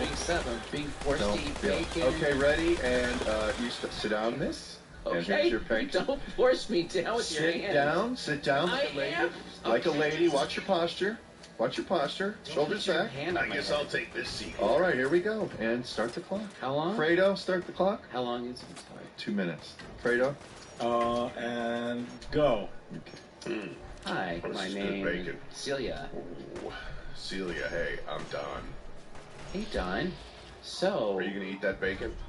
Oh, actually, no. You can have it. I'm sorry, that's a violation. I hate to monitor these things. Really, keep your bacon on your plate, okay, and put it in your mouth. Can I get turkey bacon instead? All right, I'm stopping the clock. Stop the clock. Okay. I don't know if we have turkey bacon. We have chicken bacon. Chicken bacon. Is it? Why is that so strange? It's not. I just never Why heard is it. that Sounds so cheap. strange? No, it's not cheap. It's the Sounds same. like a cheap version. It's the same of bird turkey. Why family. would you not eat pork bacon? Pork bacon is the way to go, you know? From the pig. Chicken sounds like you're taking a shortcut to nowhere. Okay, maybe I'm not vibing on I don't think. Well, you still have how connecting. much time? I think you still have a minute left with this young man. At least, if not more. Okay, well, what do you do for a living? And back, Fredo. Start the clock. Don't talk until Fredo says. And go. I'm going to answer your question as if you asked it during the regulation time. Thank you. I run a series of carting companies. Carting? Carting, yeah. I don't even know what that Trash. means. Trash. We get rid of trash. Oh. Take the trash and we. That's bring what it your to the- uniform. I thought you were wearing an ironic shirt, but that's No. actually your This is my work real. uniform. Yeah. See, Don. Oh, I didn't notice that. Yeah. So how about you? What do you? Do you eat that pancake? Oh, I thought you were going to ask me what I did for a living. No, I wish I could give you the pancake, to be honest. Just don't think I could. Hey, can we get time's up. Okay, let's check our plates here. Someone didn't eat their pancake Oh, or bacon. so we were talking, and I feel like we only have 2 minutes. It's not my problem. I would have eaten hers if it was allowed. Yeah, it isn't allowed. Yeah. It's sort of a fun thing to get everyone involved in the event. eHarmony rules indicate that if you do not eat the pancakes, you have to take off your blouse. Wait a minute. No way. I'm taking Just off one my layer blouse. of clothing. Just one. Okay, I'll eat it. I'll eat it right here. Thank you. Now, while you're eating that, we're going to do a post-interview. A few questions for you. Would you go on a second date with this? No way. Is this Never? going to happen in front of me? Oh, I thought your ears were clouded by your chewing. I'll try to cloud If you it. could Go chew, ahead. that way you won't. She's so finicky Right. and inquisitive. Well, here's the. What do other you adjectives would you describe her personality with? What's that? Other adjectives you might describe her I'm personality. sorry. I'm forcing myself to be louder with my chewing, and I can hear this. Too inquisitive. I'm just trying to find out about you. Bland. This is helpful. This is helpful. Non-contributive. Good. I was contributing. You weren't contributing anything I but told asking you I for worked my at a carting food. company and you didn't even know what that was. I'm sorry, carting. And on a scale of 1 to 10, what would you rate her value to the human race? 4. You want to Definitely a reconsider 4. that Is number? 1 the highest? 1 is number? the worst, and 10 would be the best. Yeah, so she's a 4. Okay. What are you, Don? 10. You're not You're running the 10? survey. You're not running. What would happen to the Carter. What would happen to the trash if I, wasn't there to take it Teach away? for America. Okay, Florida, is that your name? We'd all be overrun with garbage. Florida, can I ask you a few questions? What's your biggest flaw? Why do you hate yourself? I can answer that for her if you want. Okay. Do you want to let him answer that? It seems like he's going to anyway. No, if you know what it is, say it. But I know what it is. I think I'm a perfectionist, and everything has to be perfect, or I'm not happy, and I get really hard on myself. 'Cause it has Or to it might just be good. that you're ugly. Okay, you're not going to do something about this? That's a little far. I He's wouldn't just call her insulting ugly. me. No, she may not have a value to the human race, but you are certainly not ugly. And first off, he gave me 4 value. He didn't say 0. You're right. I'm sorry. Could I get it? Could I get in on this date? Yeah. Okay. Let's rotate out. Kim's rotate. Okay. I don't want it to rotate though. Could you guys stay in there? Oh, sure. You want to double team her? Are you willing to eat? Let me refresh the pancake and bacon on the plates. And Fredo's I'm ready. not going to go again with the same guy. You're not. Just focus I don't on want to him. date her by myself. That's fine. Let's just see what It's happens. a triple date. Well, unfortunately, I like want I the thing in said, there's very few females, and we like to service the males in this eHarmony event. Mm-hmm. So begin the clock, Fredo, and go. All right, go. Okay, as you know, my name's Florida Cecile. Cecile. All right, I'm a garbage man. I like to eat. Hey. I like to eat other people. I like it. Hey, what's up, man? Hey, man. Did you hear that, Don? He likes to eat other people's bacon. Oh my God, we have a lot in common. Once you I need say opposites, though, because you both like to eat the bacon. once I say I'm a garbage man, I don't like people asking me follow-up questions. I think that it should be pretty clear that that's what I do. Yeah, that's very simple. If you're a garbage man, everybody knows what that means. I asked what carding was, by the way. I know what a garbage man is. You know what carding is? Yeah, man. Of course. Everybody knows what carding is. Okay. I usually like to go on dates with dudes and a woman.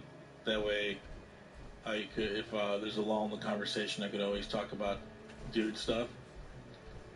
That's all you've talked about so far. Does anybody care what I'm into? Time's up.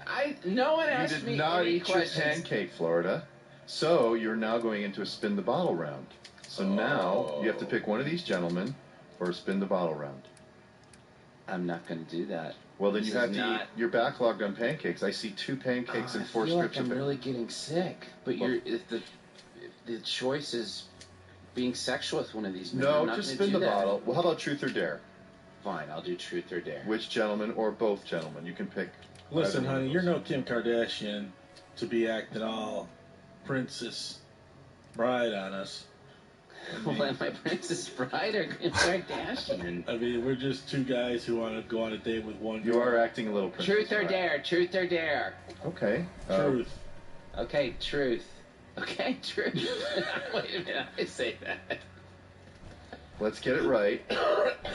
Well, there's 3 players in this. This is unusual. Here's my truth. Okay, go ahead. Okay. Me and my broham take you home. Yeah. Hold on, you're supposed to yeah. ask a question. I believe Florida's right on this. I think she asked a question of you, and you chose truth, so you can ask her a question. I could ask her a question? No, she's going to ask you. What's my role in this? You have to keep the pancake movement going. Okay. Okay. Okay. What's the silliest prank that you've played on one of your friends? One time I hid in the closet of a friend of mine who was a girl, and in the middle of the night, I jumped out and hit her over the head with a bag full of oranges. That's kind of cute. Truth. Okay. Now, Florida. I guess that happened. It's truth or dare to you. Okay, I'm definitely going to say truth. Okay. You can volley back with a question. Me and homeboy take you home. What up?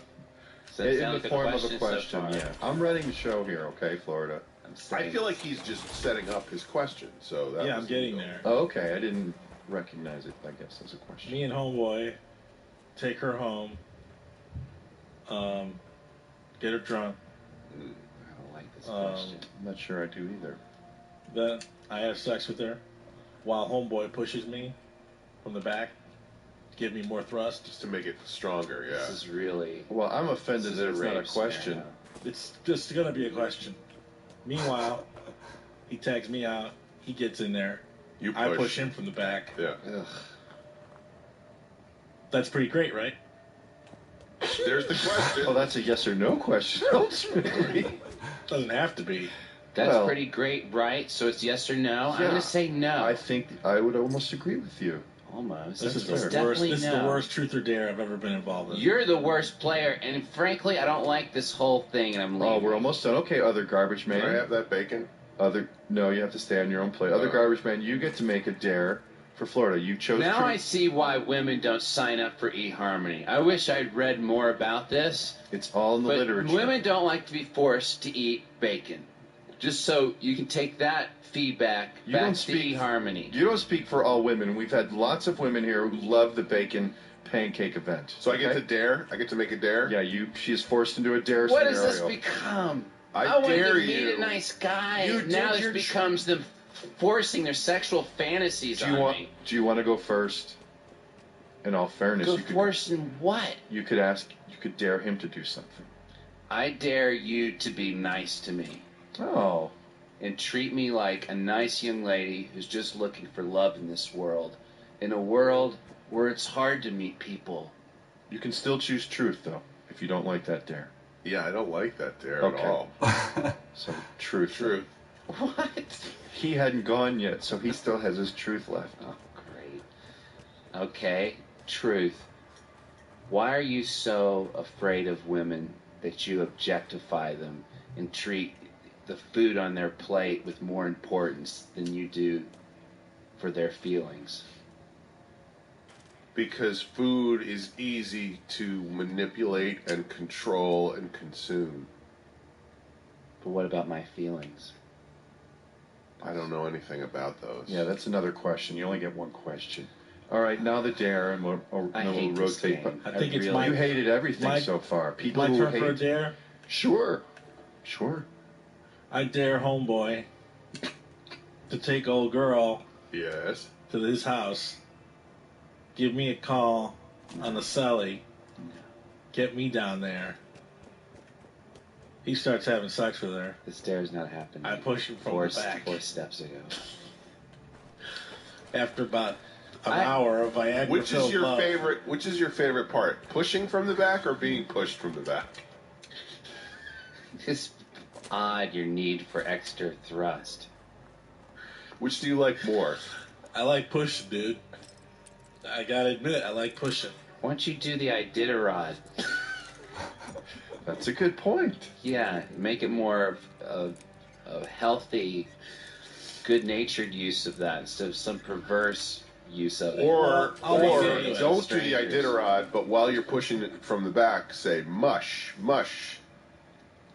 Yeah. Well, thank you for those suggestions. I'll look I have a into dare both. for you. Oh. eHarmony guy. Sure. I dare My you. name's Jekyll, Dr. Jekyll. Your name's Dr. You Jekyll? must have taken That's a right. lot of shit for that over the years. How so? Because of Dr. this Jekyll and Mr. famous Hyde. literary character. Oh, that's right. That is a thing. No, not much. That's the first time you're thinking about People that? never say that to you? I think in high school, some of the younger, more immature You students. probably weren't made a that joke. doctor in high school. No, I guess I wasn't. You guess you weren't? No, I wasn't. What's your first name? Harbor. Harbor Jekyll? Let's see. I guess people Is that can a funny still... name? What's your full name, Florida Celia? That is it. Your last name is a first name? That's sort of funny, and I didn't Yeah, make fun but it's of not that. as weird as having the first name Harbor and the last name Jekyll and being a doctor. There's so many things wrong with that. I don't, personally, I've lived with it my whole life. It doesn't seem strange. But what is your dare? We cut to... Hey, move here. Kindergarten Stay there. roll call. Here. Harbor Jekyll? Here. What the hell kind of name is that? He said a bad word. He said He did say a bad word, but I'm going to put that to the side right now because I was rather curious myself. What kind of name is that? It's my family name. My dad's last name is Jekyll, and my mom and dad, when I was born, said I looked like a harbor. You looked like a body of water?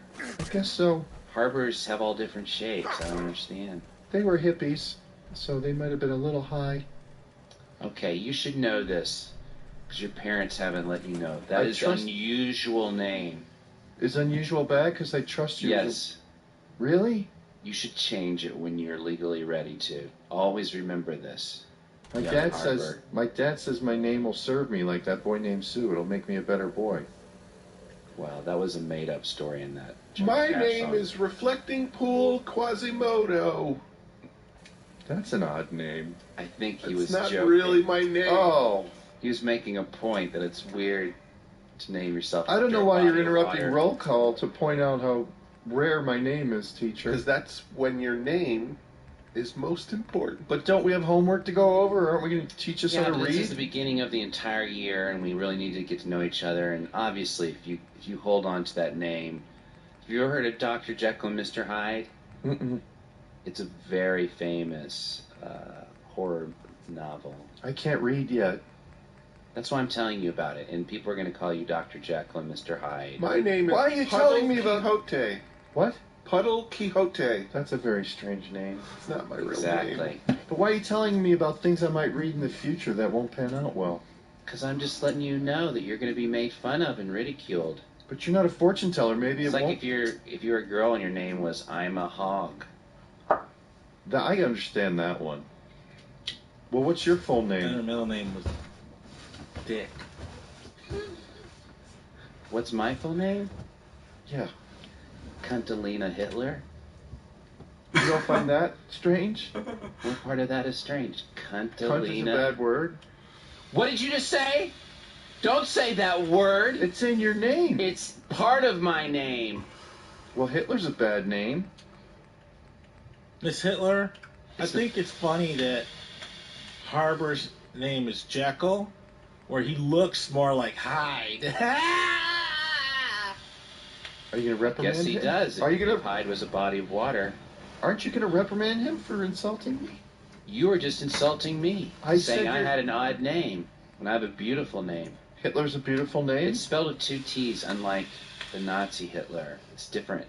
You can tell by the way it sounds. When you say it, it sounds like it has 2 T's. You can hear 2 T's. Hitler. You make the T sound last longer. Say your name again. Hitler. That's not how you said it the first time. It is. I just didn't slow it down for you. You said Cuntalina Hitler the first time you said your name. No, you got all in your head and nervous when you heard the first part of my first name. You got red-faced. It's a very subtle distinction to have an extra T in Hitler, I have to say. Just listen to it. I'll say it in normal speed now. Cuntalina Hitler. I feel like you're the one who should change their name, if I may, teacher. Smack! I'm the teacher here. You're not supposed Always to hit us. remember you have an odd, weird name. You're not supposed to hit us. Always remember. Always remember.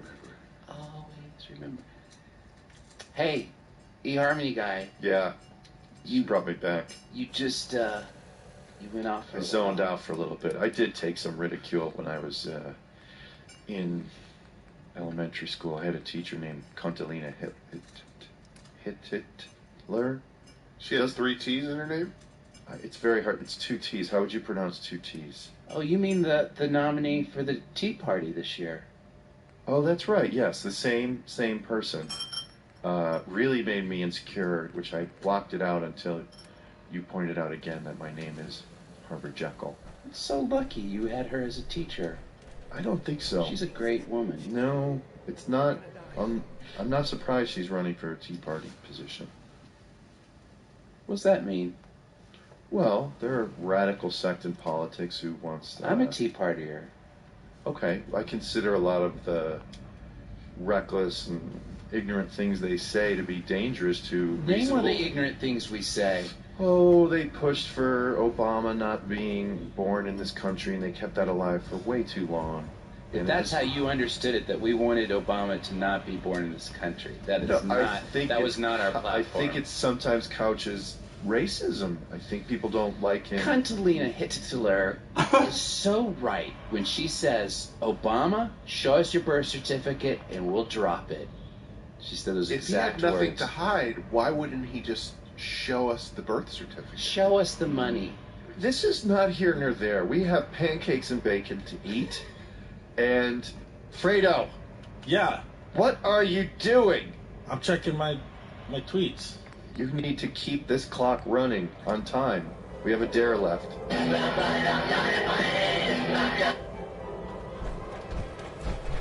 Goddamn raiders. I should have known. What happened to you? Raiders. That's what. Those bastards have my family. You gotta help me. Please. Tell me what happened. They fooled us. Big time. My family and I ran into some traders a while back. Told us they knew a safe settlement at Nuka World.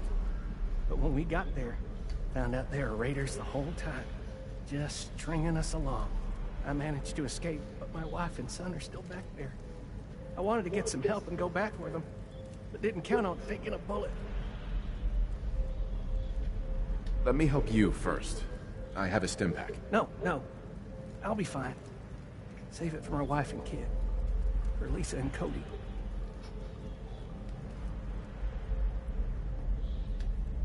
No, really. I have enough.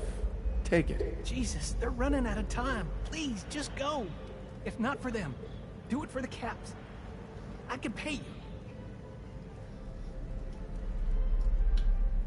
For the Caps, you got yourself a deal. Oh, thank God. Here, take this. It's the password to the monorail control terminal.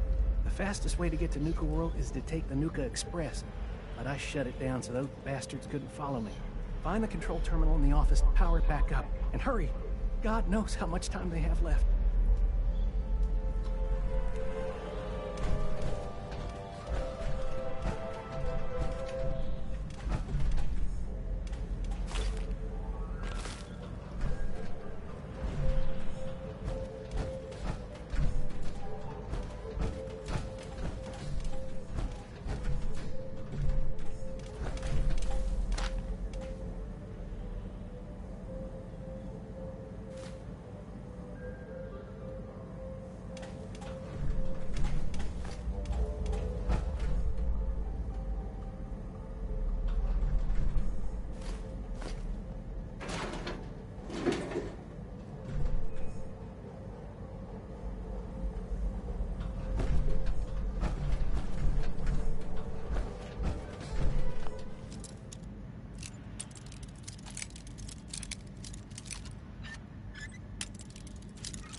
Parents, if you're looking for a refreshing way to make it through the day, try a Nuka Cola Dark. Same great cola taste with an alcohol twist.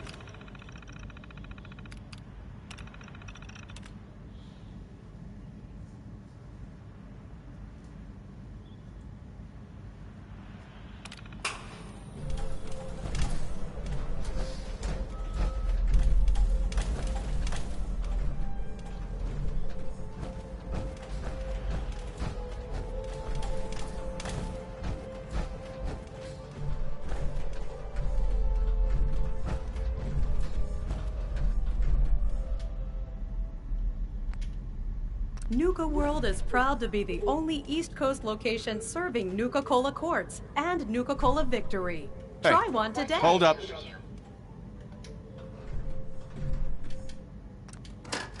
Please stand clear of the doors. Por favor, manténgase alejado.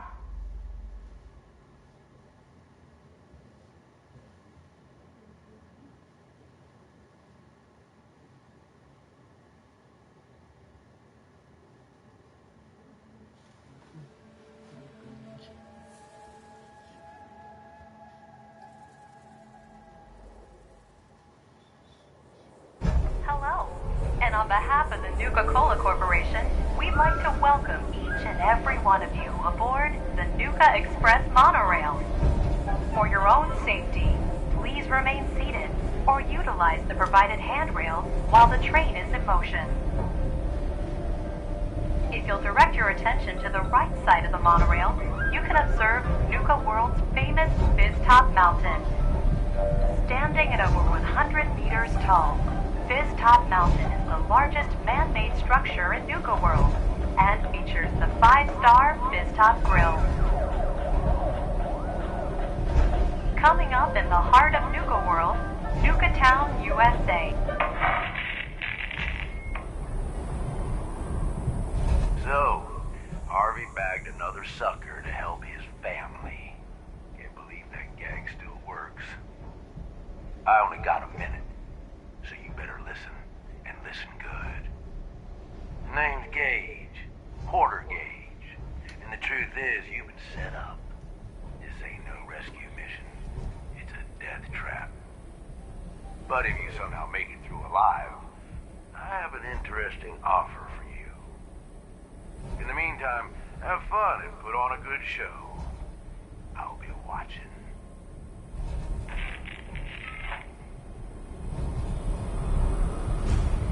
We are now arriving at the station. Please be sure to collect any children and personal belongings before exiting the Nuka Express.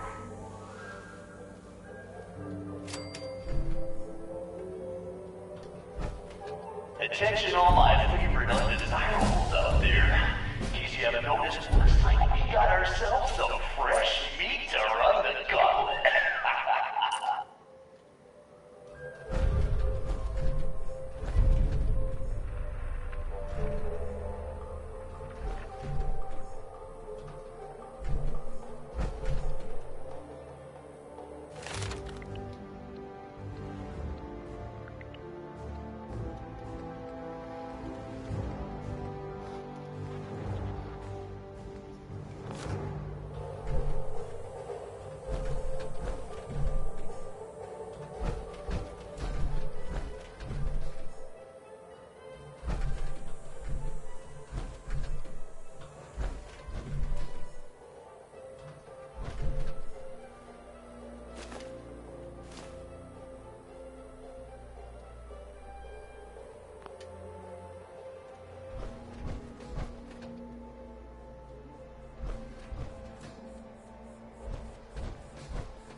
cooperation from our previous victims.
Got it. So our little Vic managed to pick one tiny little lock. Let's see how long the gauntlet lets him enjoy that one.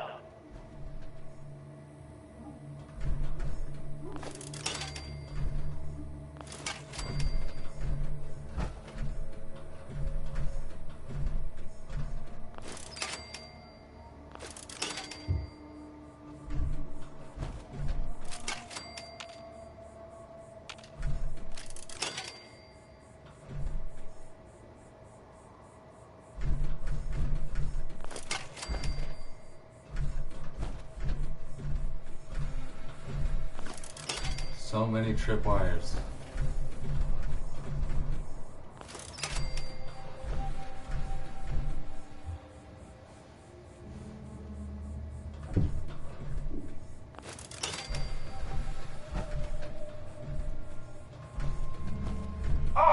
Let's get a move on. Doesn't matter what you do, the gauntlet gets them all in the end.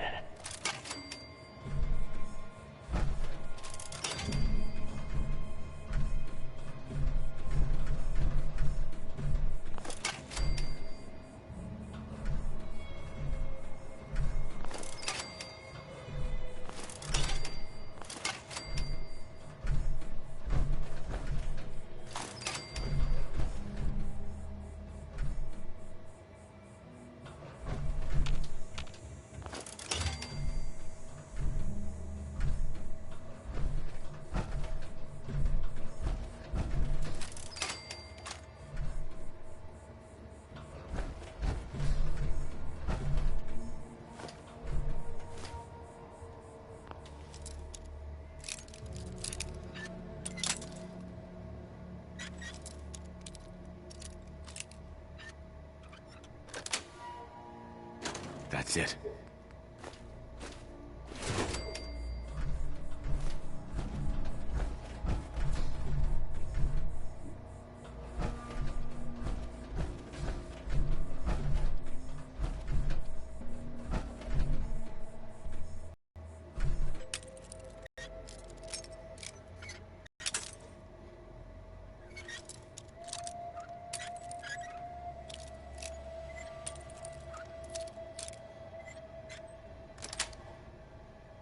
Got it.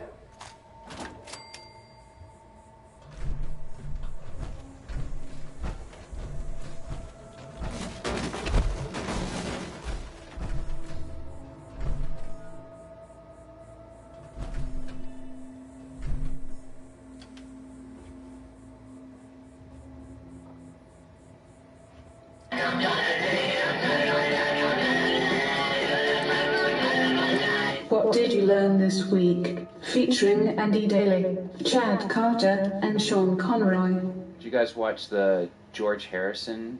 I did. I watched the first part of it. I did not enjoy it. I did not think it was very good.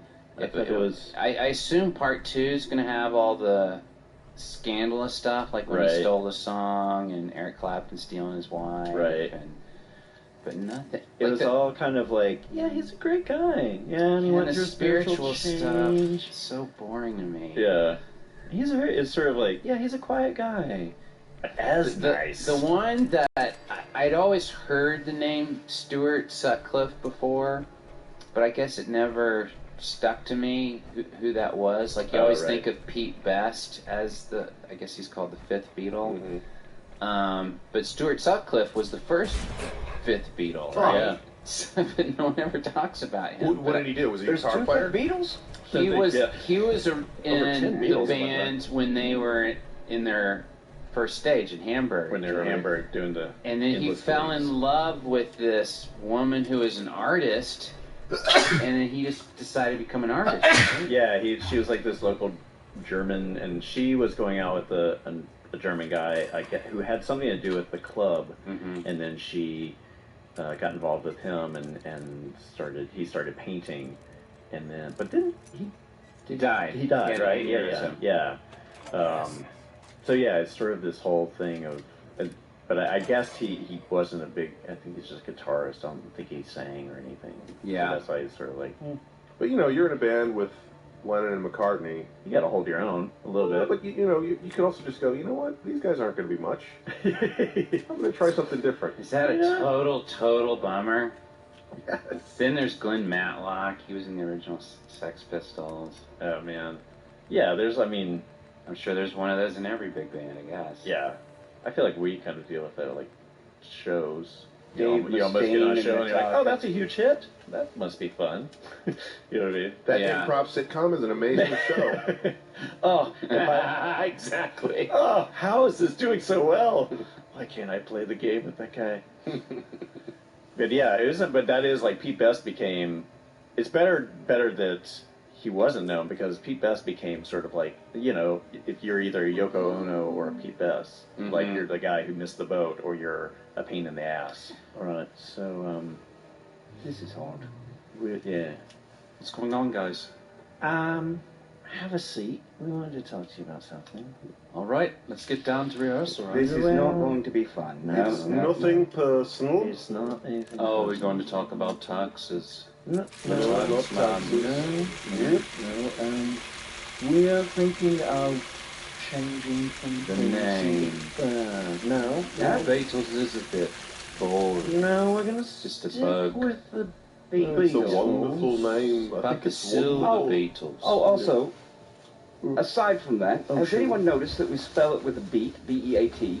I thought that was on purpose. Yeah, It's I like a thought joke. Oh, that was on purpose. Did like we a get gem. the book? Oh, It's different from the book. I like It's like it. a bug Yeah. that has a beat. Right. No, so you just got that? I just got it. All right, then. Okay, well maybe we'll talk to you in just a second. Did you notice that the second half of the word was almost the full word less? Yeah. Oh. Yeah. Like beat less? Right, but that's not what we want to go for. No, certainly not. very- Why not? Why not? I don't Because get why we then- wouldn't want to go for that. It's a negative image. Yeah, we'd imply that the band and the beatless. music, is lacking a beat. Well, what if we take Devoid of what if we beatness. take the first half Right. back to proper spelling, and it was beatless, meaning we don't have No. the, Don't like the root beats. vegetable beats. Oh, I hate beats. Children hate beats. Oh, the beat. Oh, I thought. All right, yeah. I'm sorry, but I've completely sidetracked us. Oh, that's right. We can start the whole album. Mum, I don't want any more beats. Yeah. I want to be beatless. Right. Right. So, This is genius, my idea. yeah, your ideas. It's a wonderful idea, but there's other things.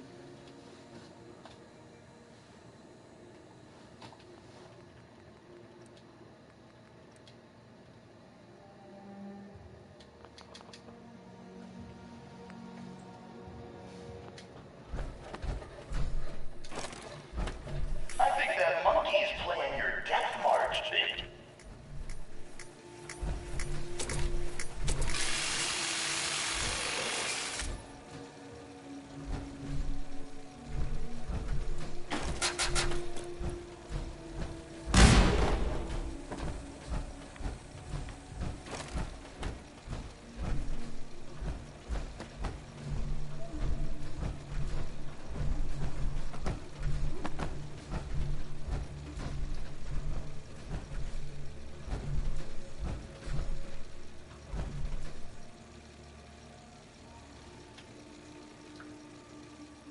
We need to discuss. Right. So Right. why don't we just count to three, say what we need to say, shall Okay. we? It's fair. Are we going on the three? On the 1, 2, 3, say it. We're all going to One, say two, it. No, three, you're not and going to know.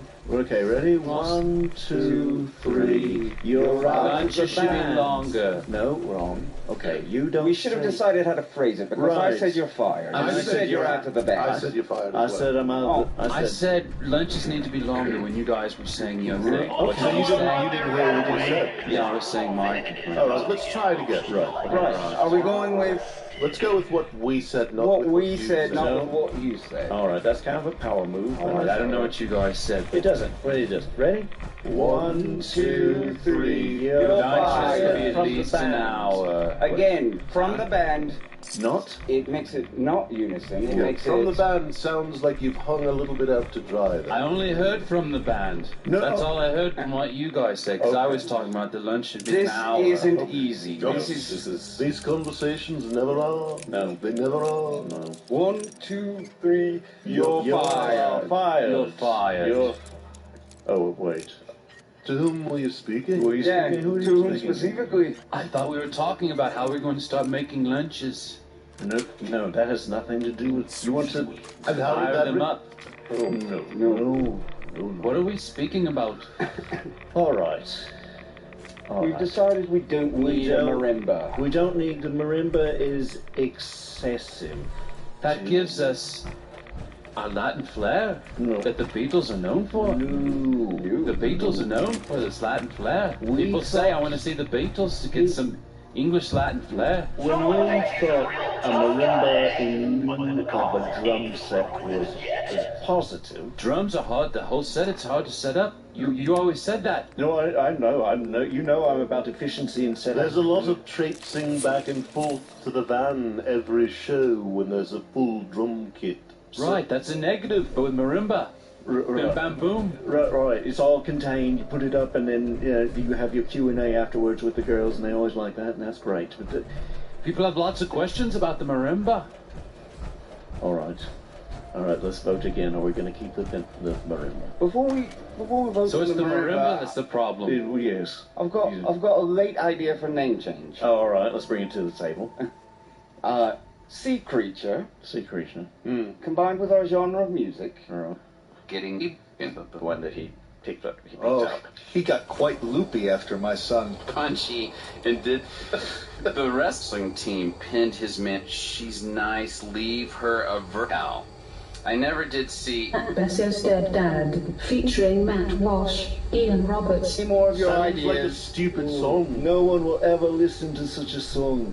What about one about the tax man? We're talking about taxes earlier. Oh, we weren't talking about taxes. You were the one who brought that up. Your ideas are terrible. So not pop-to-pie material.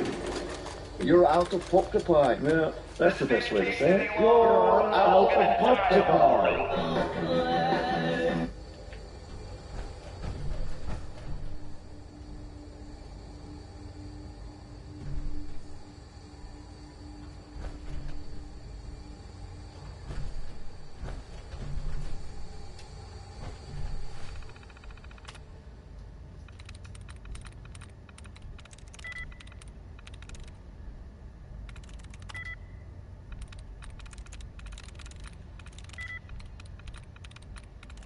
Yes.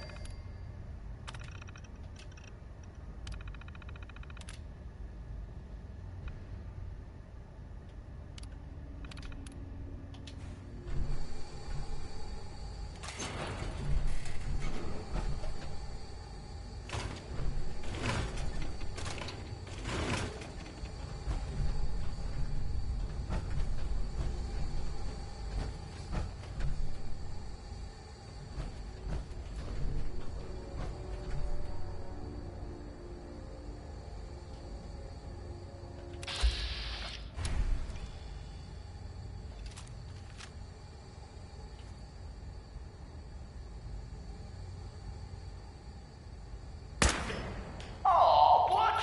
Call me crazy, but I think our Vic's got something against fun.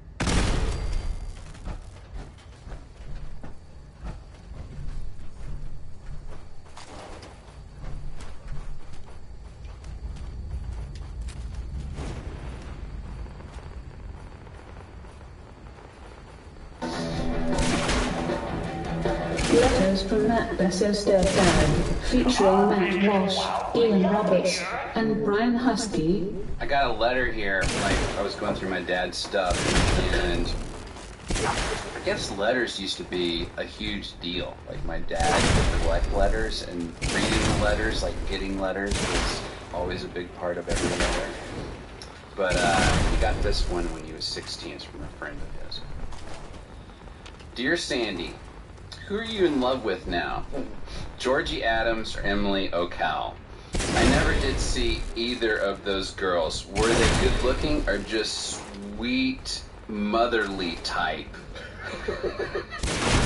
Has Emily moved yet? Was the Faber dance neat, or has it been yet? Sheffield told me you had a date with her, but she's nice. Leave her a virgin, ha. McCall's had a wrestling exhibition with CMA Saturday. It was really neat. It's too neat. We won the match by about 20 letters, like getting letters. So not. But,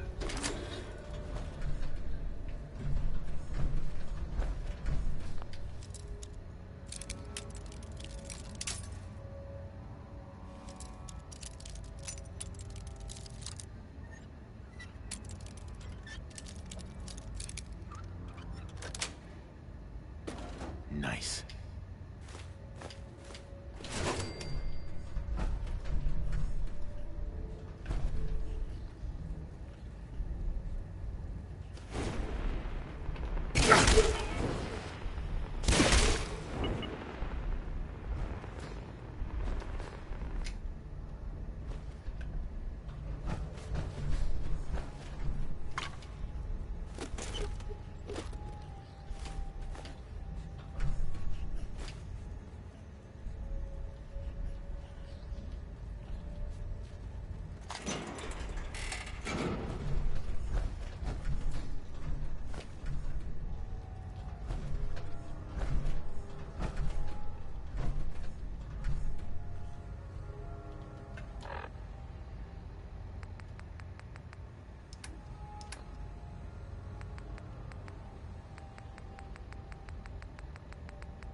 he got this one when he was... Got some unexpected playmates.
Oh!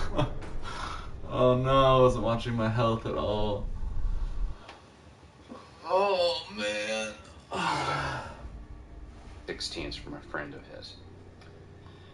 Dear Sandy, who are you in love with now? Georgie Adams or Emily O'Cal? I never did see either of those girls. Were they good looking or just sweet, motherly type? Has Emily moved yet? Was the Faber dance neat, or has it been yet? Sheffield told me you had a date with her, but she's nice. Leave her a virgin, ha ha. McCall's had a wrestling exhibition with CMA Saturday. It was really neat. It's two neats now. We won the match by about 20 points, though. Penny Lambert wrestled and pinned his man real quick. He's a good wrestler, no kidding. The captain of the wrestling team pinned his man in about a minute. He's Mid-South wrestling champion last year, so he probably will be this year. Another Mid-South champion about killed his man. He picked him up in the air and he threw him down. The guy just laid there. He rolled over and looked like his neck was broken, but he was just knocked out. The wrestling matches were neater than I thought they would be. The captain wrestling team was built like Charles Atlas. Isn't that great? Charles Atlas. He won his match pretty quick. He also boxed one of my friends up here who had to fight him. The CMA guy weighed 17 pounds more than the McCallie boy. I'm the first round I can't read that. But after the fight, McCallie boy could barely see. He was really punchy and didn't know what was coming off. McCallie's basketball team is pretty neat. One of the boys had polio when he was very young, and to get back his strength, he had to play tennis. Funny, he had to play tennis. Excuse me, was your son the heavyweight out there on the mat? Yes. My son was the other one, the one that he picked up. He got quite loopy after my son. Yes. When they put him in the ambulance, he was quite loopy. And at the beginning of the match, I was not sure whether it would be entertaining, but then my son sure did take your son to town, bludgeoning him about the head throughout the match, and ending with a pin that nearly asphyxiated him. Why are you talking like this is a newsman's account of what just happened? I just enjoyed it. When you first came over, I thought that maybe I was going to have to defend the actions of my son, but then I realized that you thought it was pretty cool too. Do you understand that I'm upset with what you just did? I feel like there's a disconnect, that you're not connecting to the fact that you almost killed my son. Your son almost killed my son. I get it now that you're pretty annoyed with me, but I guess... Hello, husband. Are you having a neat conversation with this gentleman? Yeah, I am. This is my wife. We both came here to watch the match. She was nervous, but then really loosened up once my son started to beat your son really badly. The match was most entertaining. At first, I did not think it would be entertaining, but once your son's head was bludgeoned over and over again, and he became loopy, I was much entertained. Okay, I'm sorry. I want to talk to you both. I think you're very neat. Let us talk. I'm saying neat, okay? It's distracting me, and just talk to me like a person. Like my son's in the hospital now, and I think we need to talk about insurance and what you're going to do. Insurance is neat when it covers the things that you need to be covered: auto, home. Anything else? I guess you're hoping that our insurance will pay for it. Yes. It's going to be really hard because we don't pay the policy regularly. That really ticks off the insurance guy, and I'm kind of worried that he might not even sell us anymore because every time we buy a policy, we end up having to stop having it because we can't pay it. Okay, well, I don't care what you're saying. We can't pay it because there's not enough money. Yeah, that obviously. I mean, if you or you choose not to. I always think how it'd be really cool if I had lots of money. Can you imagine that? You could probably just get on a plane and fly to France if you wanted. And back again. But it can still be pretty fun just having fun by going to stuff like wrestling matches and watching our son really go to town on someone else's son. Or to watch a bluebird land on a fence. Okay. All right. It's neat. I can understand that I'm probably not going to get any kind of satisfaction from you guys, right? I'm probably going to have to bring a lawyer in. Hey, I was wondering. Yes. Are you still having fun watching the wrestling matches? Or now that Why are you shaking your hand like you're writing? Like, are you trying to get more ink? Or now that sometimes your son gets hurt, do you not like them so much? I don't like them at all. I don't like them at all. My son might be paralyzed. Hi, I'm the principal. Your son was the one who got smashed loopy? Yes, he was smashed loopy. I just want to tell you what entertainment you've provided for a very small community, and we're very excited about the next match. Thank you for your entertainment. Yes, thank you for your entertainment. And because your son will be experience prolonged loopiness, we're hoping to have him back in a month to do the match again. If your son is willing to throw him to the ground again, because there's such need for entertainment in this small community. Sometimes people say that in a small town like this, nothing happens. But I say that's not true. Because even on days like this, you can have a lot of fun just going to a wrestling match and watching a big kid like my boy beat the heck out of... Sure.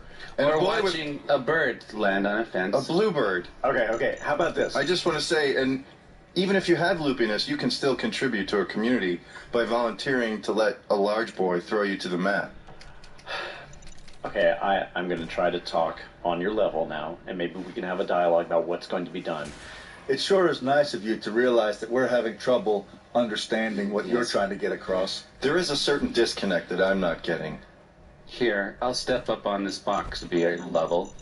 Oh, look, a bird. Look at the bird, it's neat. I wish it could be on a fence instead of inside here. If it goes to the bathroom on the wrestling match, that could give someone impetigo. Yeah. Impetigo. Okay. All my friends here, I have something I need to say to you. Well, thank you. I hope that you're well and that you're in a place where you can hear what I'm about to say to you.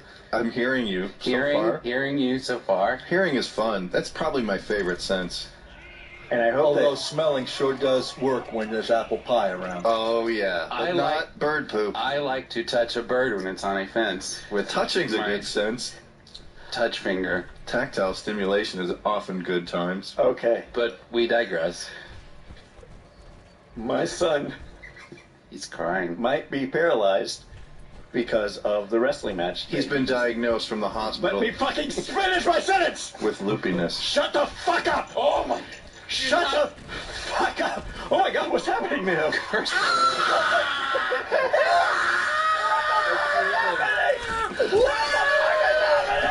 A demon!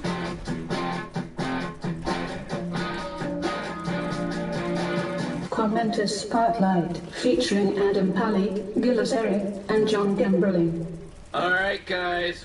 What should I call this part of the show? This is new. We need to come up with a name. I'm going to call it the Commenter's Corner right now. Or the Commenter's Spotlight would probably be better. So this is what happened. We have this great forum on Earwolf where people can come and give their opinion. I like the positive opinions about my show the best. No, but I like to get involved in the conversations. Every once in a while, I've reached out to some of our forum writers and said, "Hey, come on the show and let's discuss this."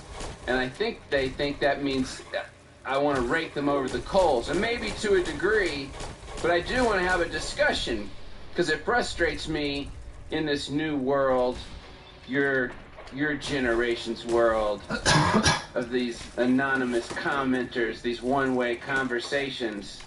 It's terrible. It's leading to de-evolve the human race. We need to talk. We need to have two-way conversations. Do we have him on the air?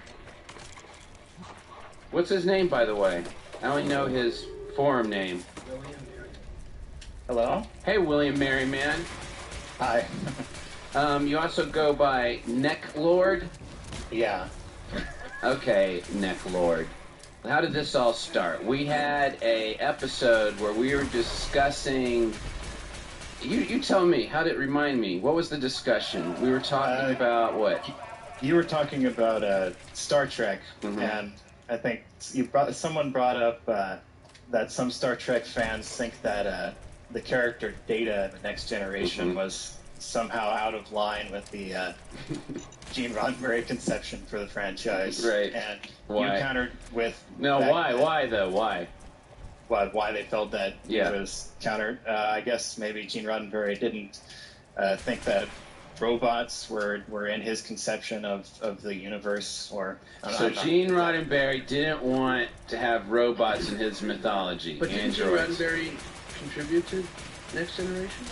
Yeah, I did. I thought he did, but go ahead, Necklord. So you, Matt, countered with saying by saying that Captain Pike in the original series was a cyborg, and so that clearly Roddenberry's conception included cyborgs. Yeah, that was a genius thing of me to say.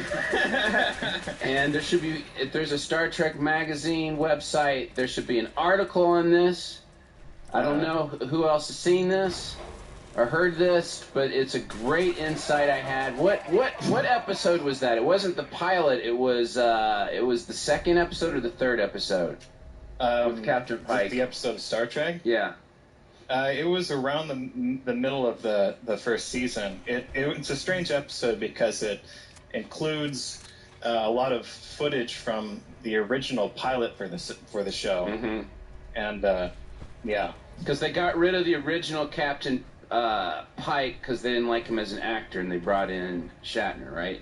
I guess so. And they couldn't bring him back for that episode because he had reached a new level of fame. He was too difficult to employ, I think. Right, the Captain Pike actor. Okay, so anyway, let's get down to the fiction. So I said that's a cyborg, and then you wrote in the forum, hey, let's read it. So how many tweets did Matt get correcting his rather seriously inaccurate Star Trek reference? I'm too lazy to check, he says. What do you mean you're too lazy to check? That you could have Googled it, or you could have gotten on Twitter and found out how the vast majority of people who had pointed this out? Is that what you meant? I think my intent was simply to be sarcastic and...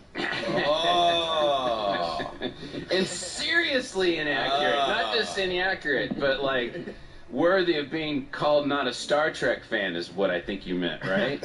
Well, I think... my response was so inflamed because you said it with such conviction, something that I felt was a little That's what obvious. people hate in this world is conviction. It gets them riled. What was incorrect? Okay, so I wrote back, what did I get wrong? I wrote back something like that. What was I incorrect about? He wrote back, Captain Pike isn't a cyborg in any episode. He just rolls around in that motorized chair after some debilitating accident leaves him paralyzed and scarred so they could get around casting another actor. In that weird episode, they spliced footage from the pilot into. In retrospect, probably not a mistake bordering on egregious. Is that how you say that word? Egregious. Egregious. Oh, great. Now I'm making you look stupid in a real way. Boy, do I feel like an anal retentive nerd right now. Well, you got that right. But you're not right at all, because he is a cyborg. Now let's discuss. Okay. Well, I don't agree because... Go ahead. Go ahead. Well, my perception of what a cyborg is a human being with integrated technology into their physiology. And I don't think that Captain Pike is one. What was that wheelchair doing for him? Just like had him on life support, or was it? Yeah, well, tell him what it was doing for him. Well, tell him everything he was doing. Because it was doing a lot. First off, all he is a fucking head. Maybe a top of a torso, but that is all that's left is a flamed out head. The whole body is inside the wheelchair. He has arms and legs that move. They don't move. He is completely paralyzed, and that's why he needs a wheelchair. Do you see his arms? No. Do you see his hands? Well, actually, no. I think you see his shoulders, and you see the tops of his arms. So it could just be a torso. You don't know. I think he's pretty much described as just having serious burns on his body and described. Wait, when is he described? In some you've read online? Because I'm only watching the facts, which is the show. I don't hear one describing him. I see. The people in the episode describing his condition to Captain Kirk. Oh, really? Yeah. He was in some sort of accident on a training exercise or something, left him with horrible scars on his body.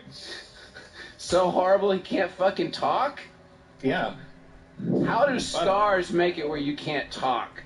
I don't know, radiation, perhaps. Yeah, that totally fucks your whole body and turns into a jellyfish with a head. Oh, radiation poisoning is a serious, has serious ramifications on the human body. But you didn't. Okay, so neither one of us know if he has arms or legs. I'm pretty sure he has. You're pretty sure. Okay. It looks like it. It's shaped like a guy who's sitting down. You know, the whole wheelchair mechanism. Oh yeah, well I'll give you that because he needs. His legs have been replaced with wheels. What was the definition of cyborg? I got it right here. A person whose physiological functioning is aided by or dependent upon a mechanical or electronic device. Aided by or dependent upon mechanical or electronic device. He is part of that so-called wheelchair. Would you consider a pacemaker? Like, would that be a cyborg? That is a good. What about question? What about like Stephen Hawking and the talking device? Would that be cyborg? No. Here's my big question: do you think Captain Pike, when it's time to sleep at the end of the day, do they take him out of your so-called wheelchair and put him in? Do they lay his head down horizontal so you can go to sleep, or does he stay in that? I'm looking at a picture of it right now. You cannot see his arms, dude. He's just a head on top of a computer. Is somebody on life support a cyborg? It's outside their body, life support. Mm-hmm. To me, you're a cyborg, the way I understand it, if it's part of your body, which makes pacemaker But if good Captain argument. Pike is just a head, like even if he were just a head on top of a machine, then technically nothing is inside of his body. Well, it is his body. It's moving him around, so now it is his body. And the machine would technically be what's keeping him alive. So that would that would be such a shitty definition if it was like if it's inside you are a cyborg and if it's outside only if you have a judgment on cyborgs. No, that's what I'm saying. It should be if you are dependent on machines at all. It's the integration. Integrated into your body. Integration. Okay. So it's the integration is the thing. But you can be integrated and still have it outside your body. For instance, that's what I mean. Stephen Hawking. But then why wouldn't life support I be? bet he gets he gets taken out of the wheelchair at the end of the day, Stephen Hawking. So it's not part of his body. Captain Pike stays in that. Do you think Stephen Hawking gets taken out of that wheel? Can he be taken out of that wheelchair? I thought it's like that's how his body's shaped. You think he sleeps in that? Yeah. No. I think he say does. no, and if he does, he's a cyborg. I'm gonna Google it right now. He does not sleep in his wheelchair. Does Stephen Hawking sleep in his wheelchair? You're still gonna take it to some asshole message board filled with assholes. Did they just put like a sheet over him at night? Yeah, I think they just drape a sheet over him and they walk away. No, it's like the fucking. It just bends back like an airplane seat. So all you cyborgs listeners, and I hope I have a few. I know this is improv for humans, but there are cyborgs I like. Don't think I'm judging you. Because if you have a pacemaker, yeah, you're a cyborg. What about or a bionic leg? You're a cyborg. What about earbuds? Earbuds, like the earbud earphones, sort of like go inside your ear. Are you they a don't cyborg? stay there, and they're not there necessary for you to hear.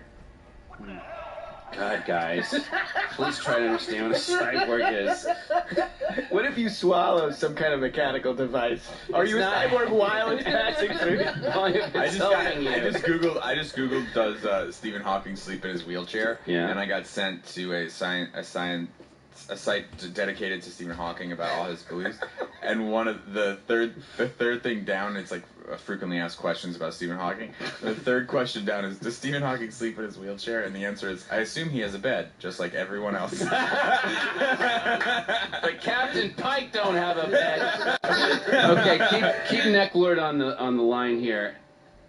Are we allowed to ask questions as the tour goes along? Sure. As soon as Mr. Hawking comes down, he will.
He would love to answer any questions anyone may have. Oh, she's got bionic leg. You're a cyborg.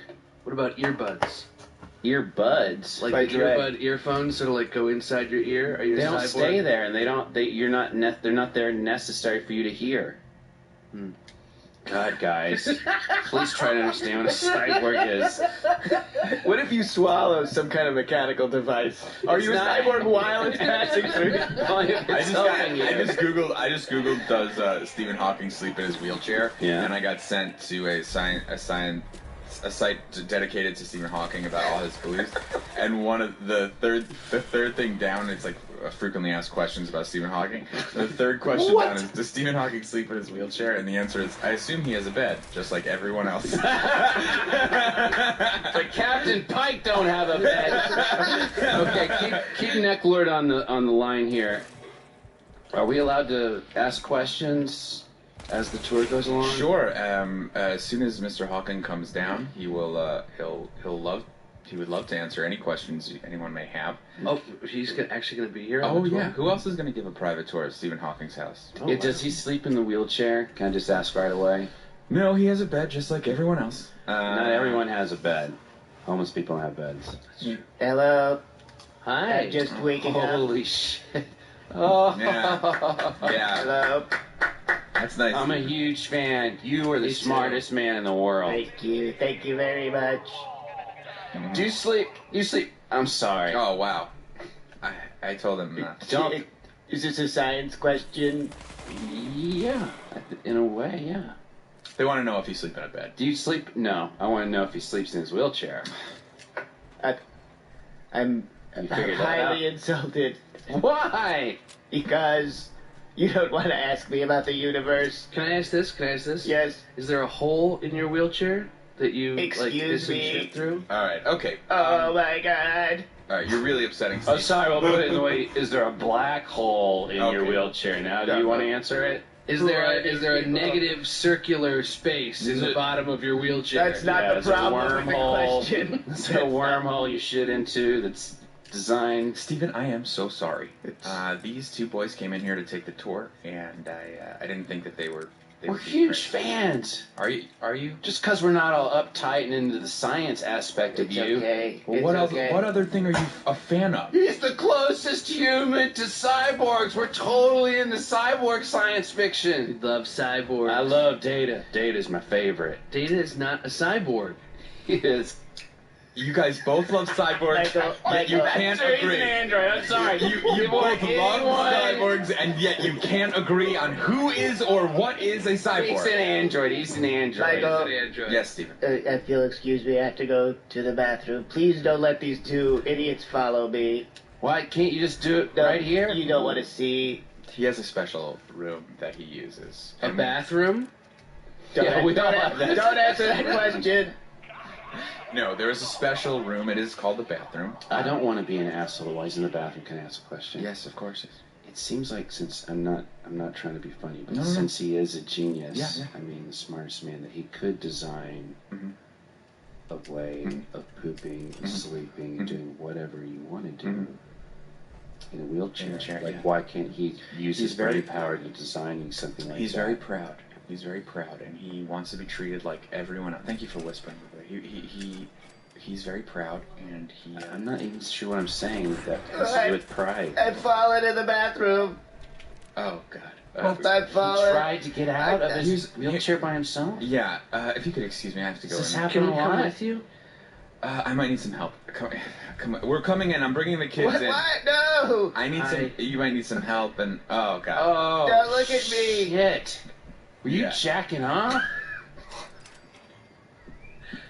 Oh, fuck, it's one of those old porno mags. No. Yeah. Well, You don't even watch it on the computer? No. he likes You're a to genius. feel the pages in his hands. Oh, it's an old Midnight Blue.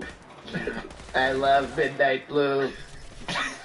Stephen, so I have so many questions. I guess we should help maybe you let's help out him up first before we ask some questions. Please, my face.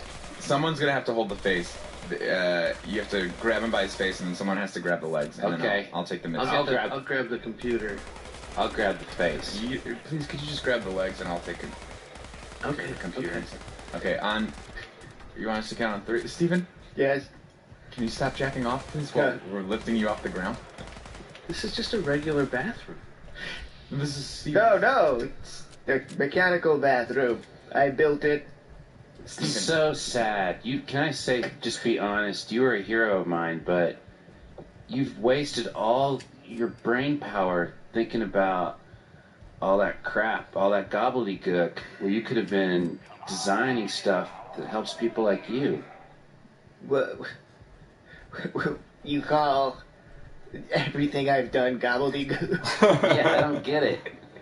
Just because you don't get it doesn't mean it's not genius. Everything you do is about universe, infinite. I gotta tell you, Please, I'm still on the floor. You're gonna make Steven cry, and he does not cry like a regular. Can he not stop jacking off? It's all part. Once he gets into this special room, It's not a special room. It's just a fucking bathroom. My bathroom's actually bigger than this one. I'm not even a genius. Well, it's custom built to get the chair in and out easy. But it's not. It barely fits in through the door. We had this perfectly built to the specs of the chair, and if you can see right here, perfectly. You can like see that with no room. Exactly. Oh, and he's coming on my New Balances. Well, no one told you to stand so close to him. An hour later in the alley behind the Hawking House. Hey man, did you get that computer? Yeah, I got the computer right here. Oh wow, I can't believe your plan worked. We fucking got the computer. Got the fucking computer, man. Now we got the secrets. We got everything. How do we access it? Oh. It's just Ding dong. Hello, Hello. Hi. Hello, where? My. We had some questions. How is my voice being thrown? Steven. Yes. Come downstairs. Okay. Hi. Come down the stairs. Hi, I had some questions. What was your favorite?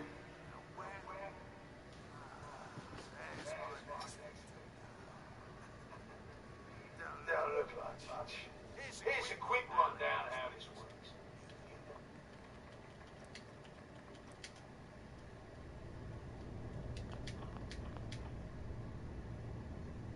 Stock. Make yourself presentable. Then we're going to give these folks a show. A show where I decorate these walls here with your lovely brains. Thanks to this suit, I'm the only one that wins this fight. Period. You think that power armor will do you any good? Think again. All right, Gage, let him through. Something tells me I'm really gonna enjoy this.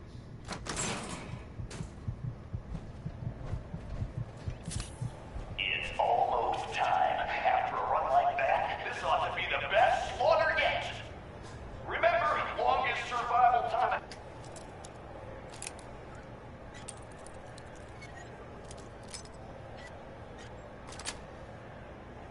Sweet. Ultra still stands at 1 minute 37 seconds.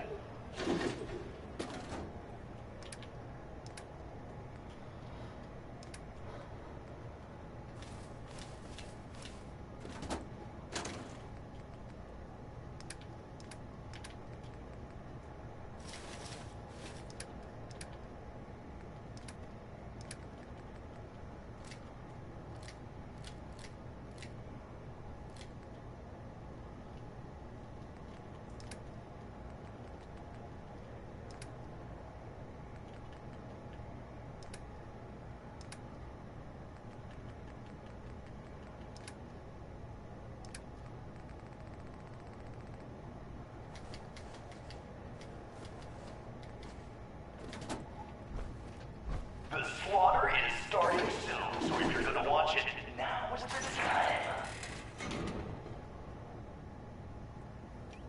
Get over to Cola Cars and watch Coulter crush our latest pick. Unless you don't like fun, and who here in Nuka World doesn't like fun? Get over to Cola Cars and watch Coulter crush.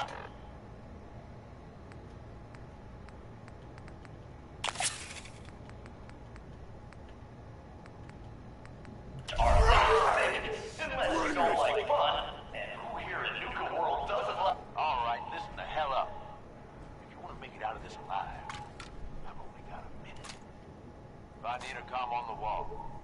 I'll make it quick. Hey, I know you're still in there.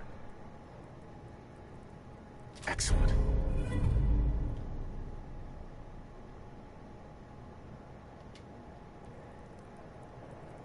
You got a death wish or something?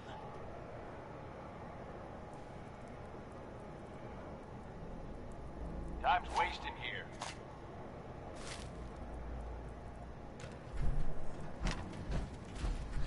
We gonna do this or not?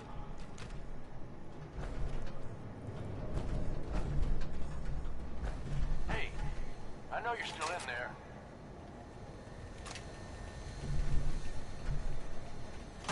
Time's wasting here.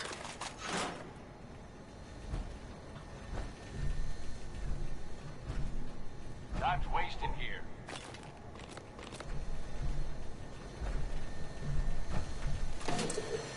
Time's wasting here.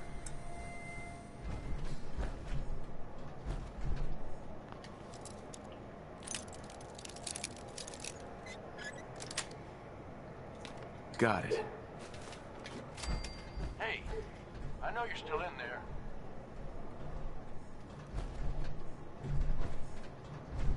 Hey, I know you're still in there.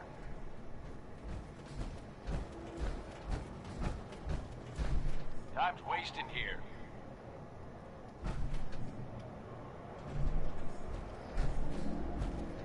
You got a death wish or something?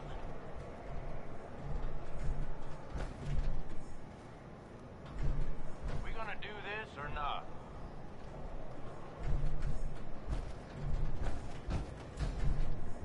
Time's wasting here. Who is this? I'm the guy that's gonna get you out of this alive. So listen up.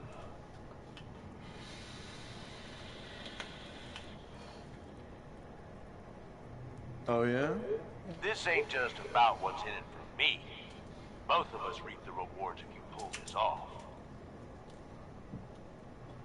What the hell is this place? You make it through this alive, I'll explain everything. You want me to listen? Tell me now. All right, all right. The Gauntlet's the Overboss's pet project. Lure in whoever we can, however we can. Like that guy Harvey and his poor family. Total bullshit, just to get you here. A decent con. He had me fooled. You can take him out on a date after all this, okay? Right now, I need you to listen up. All right, I'm listening. My kind of guy. Look, you made it this far. You obviously got skill. But this fight coming up is rigged. You get me? Overboss Coulter. His power armor's set up to draw energy from the electric grid in the arena. Damn thing's invincible. You name it, someone's tried it. Minigun, grenades, not a scratch. You get what I'm saying? So how do I beat him? You want to win? I stashed a weapon in the lockers. Get it. Was it a little red gun called the Thirst Zapper? You got it. I already picked that up. Good. That little thirst zapper is going to turn the tables on old Coulter. Yeah, I know what it looks like. You're just going to have to trust me.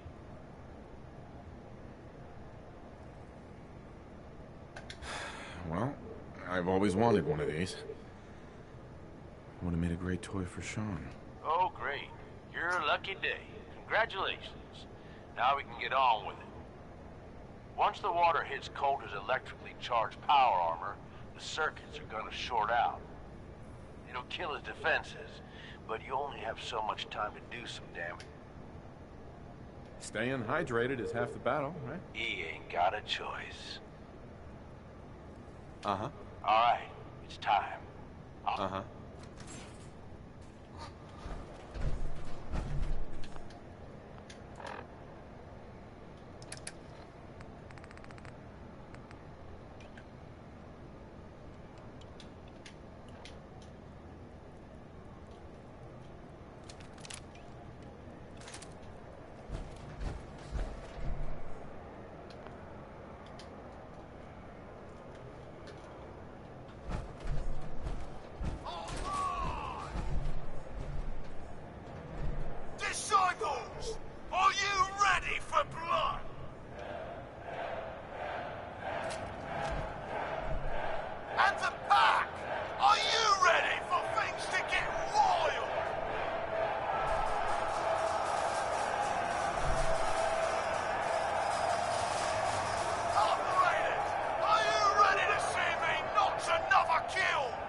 This guy? Are you sure, Gage? You better know what the hell you're doing. Hey, we talked about this. He survived the doctor. He was smart enough to take my advice and strong enough to kill Cole. He's what we need. How about we show some respect for our new leader, right? He'll get respect when he earns respect. Amen.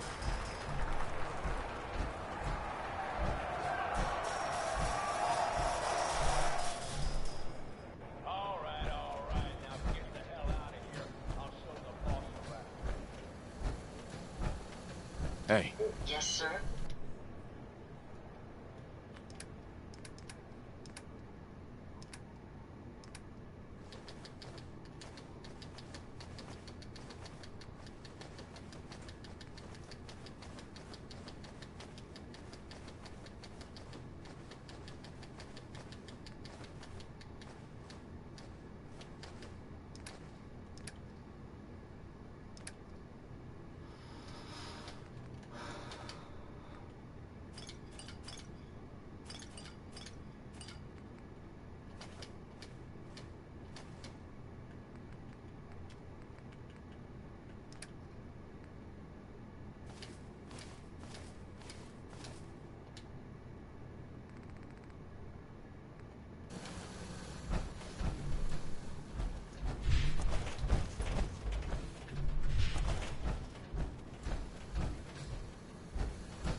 Hey.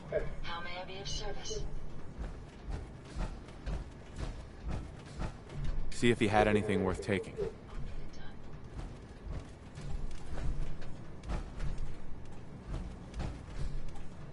What did I tell you? Worked like a charm. Death by squirt gun. Hey, I'd love to see the message on his tombstone. Tell me about it. I wish I had a better look at his face when the suit shorted out. I get that you have no idea what's going on and everything is coming at you real fast. But you need to listen. Taking out Coulter wasn't just a last-minute decision. It was something a few of us here have been working on for a while. Now that he's actually gone, we've got ourselves a vacancy in the overboss department. Guess what?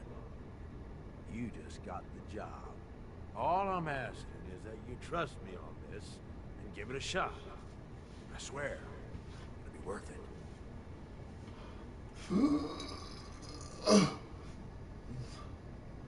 Sure. And while you're at it, I suppose next you'll be offering me 1,000,000 caps. All right. I get it. You don't trust me. But I swear, this is the big score. There are 3 raider gangs that run the show at Nuka World. The Disciples, the Operators, and the Pack. And yeah, if the name didn't give it away, these ain't your typical raiders. These morons don't exactly play nice with each other. Thanks to Coulter, this place is a powder keg just waiting to blow sky high. One wrong move, and we're going to have a bloodbath on our hands. I think you have what it takes to turn things around and keep these gangs from tearing each other apart.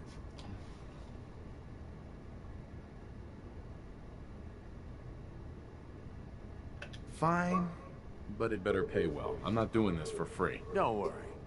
If it's caps you want, you'll be swimming in them soon enough. Now, I'm sure you got a lot of questions, but this ain't the place. Meet me at the Overbosses, your new quarters, the restaurant on top of good old Fizz Top Mountain. We can talk there. Just let me get that door for you. There.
signals of jealousy and envy.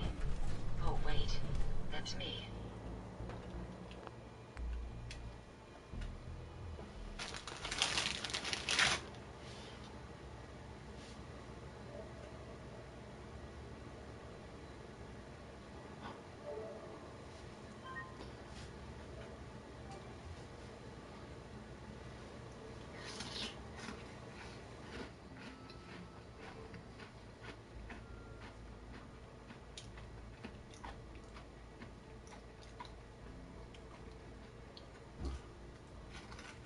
Nice, Nobel.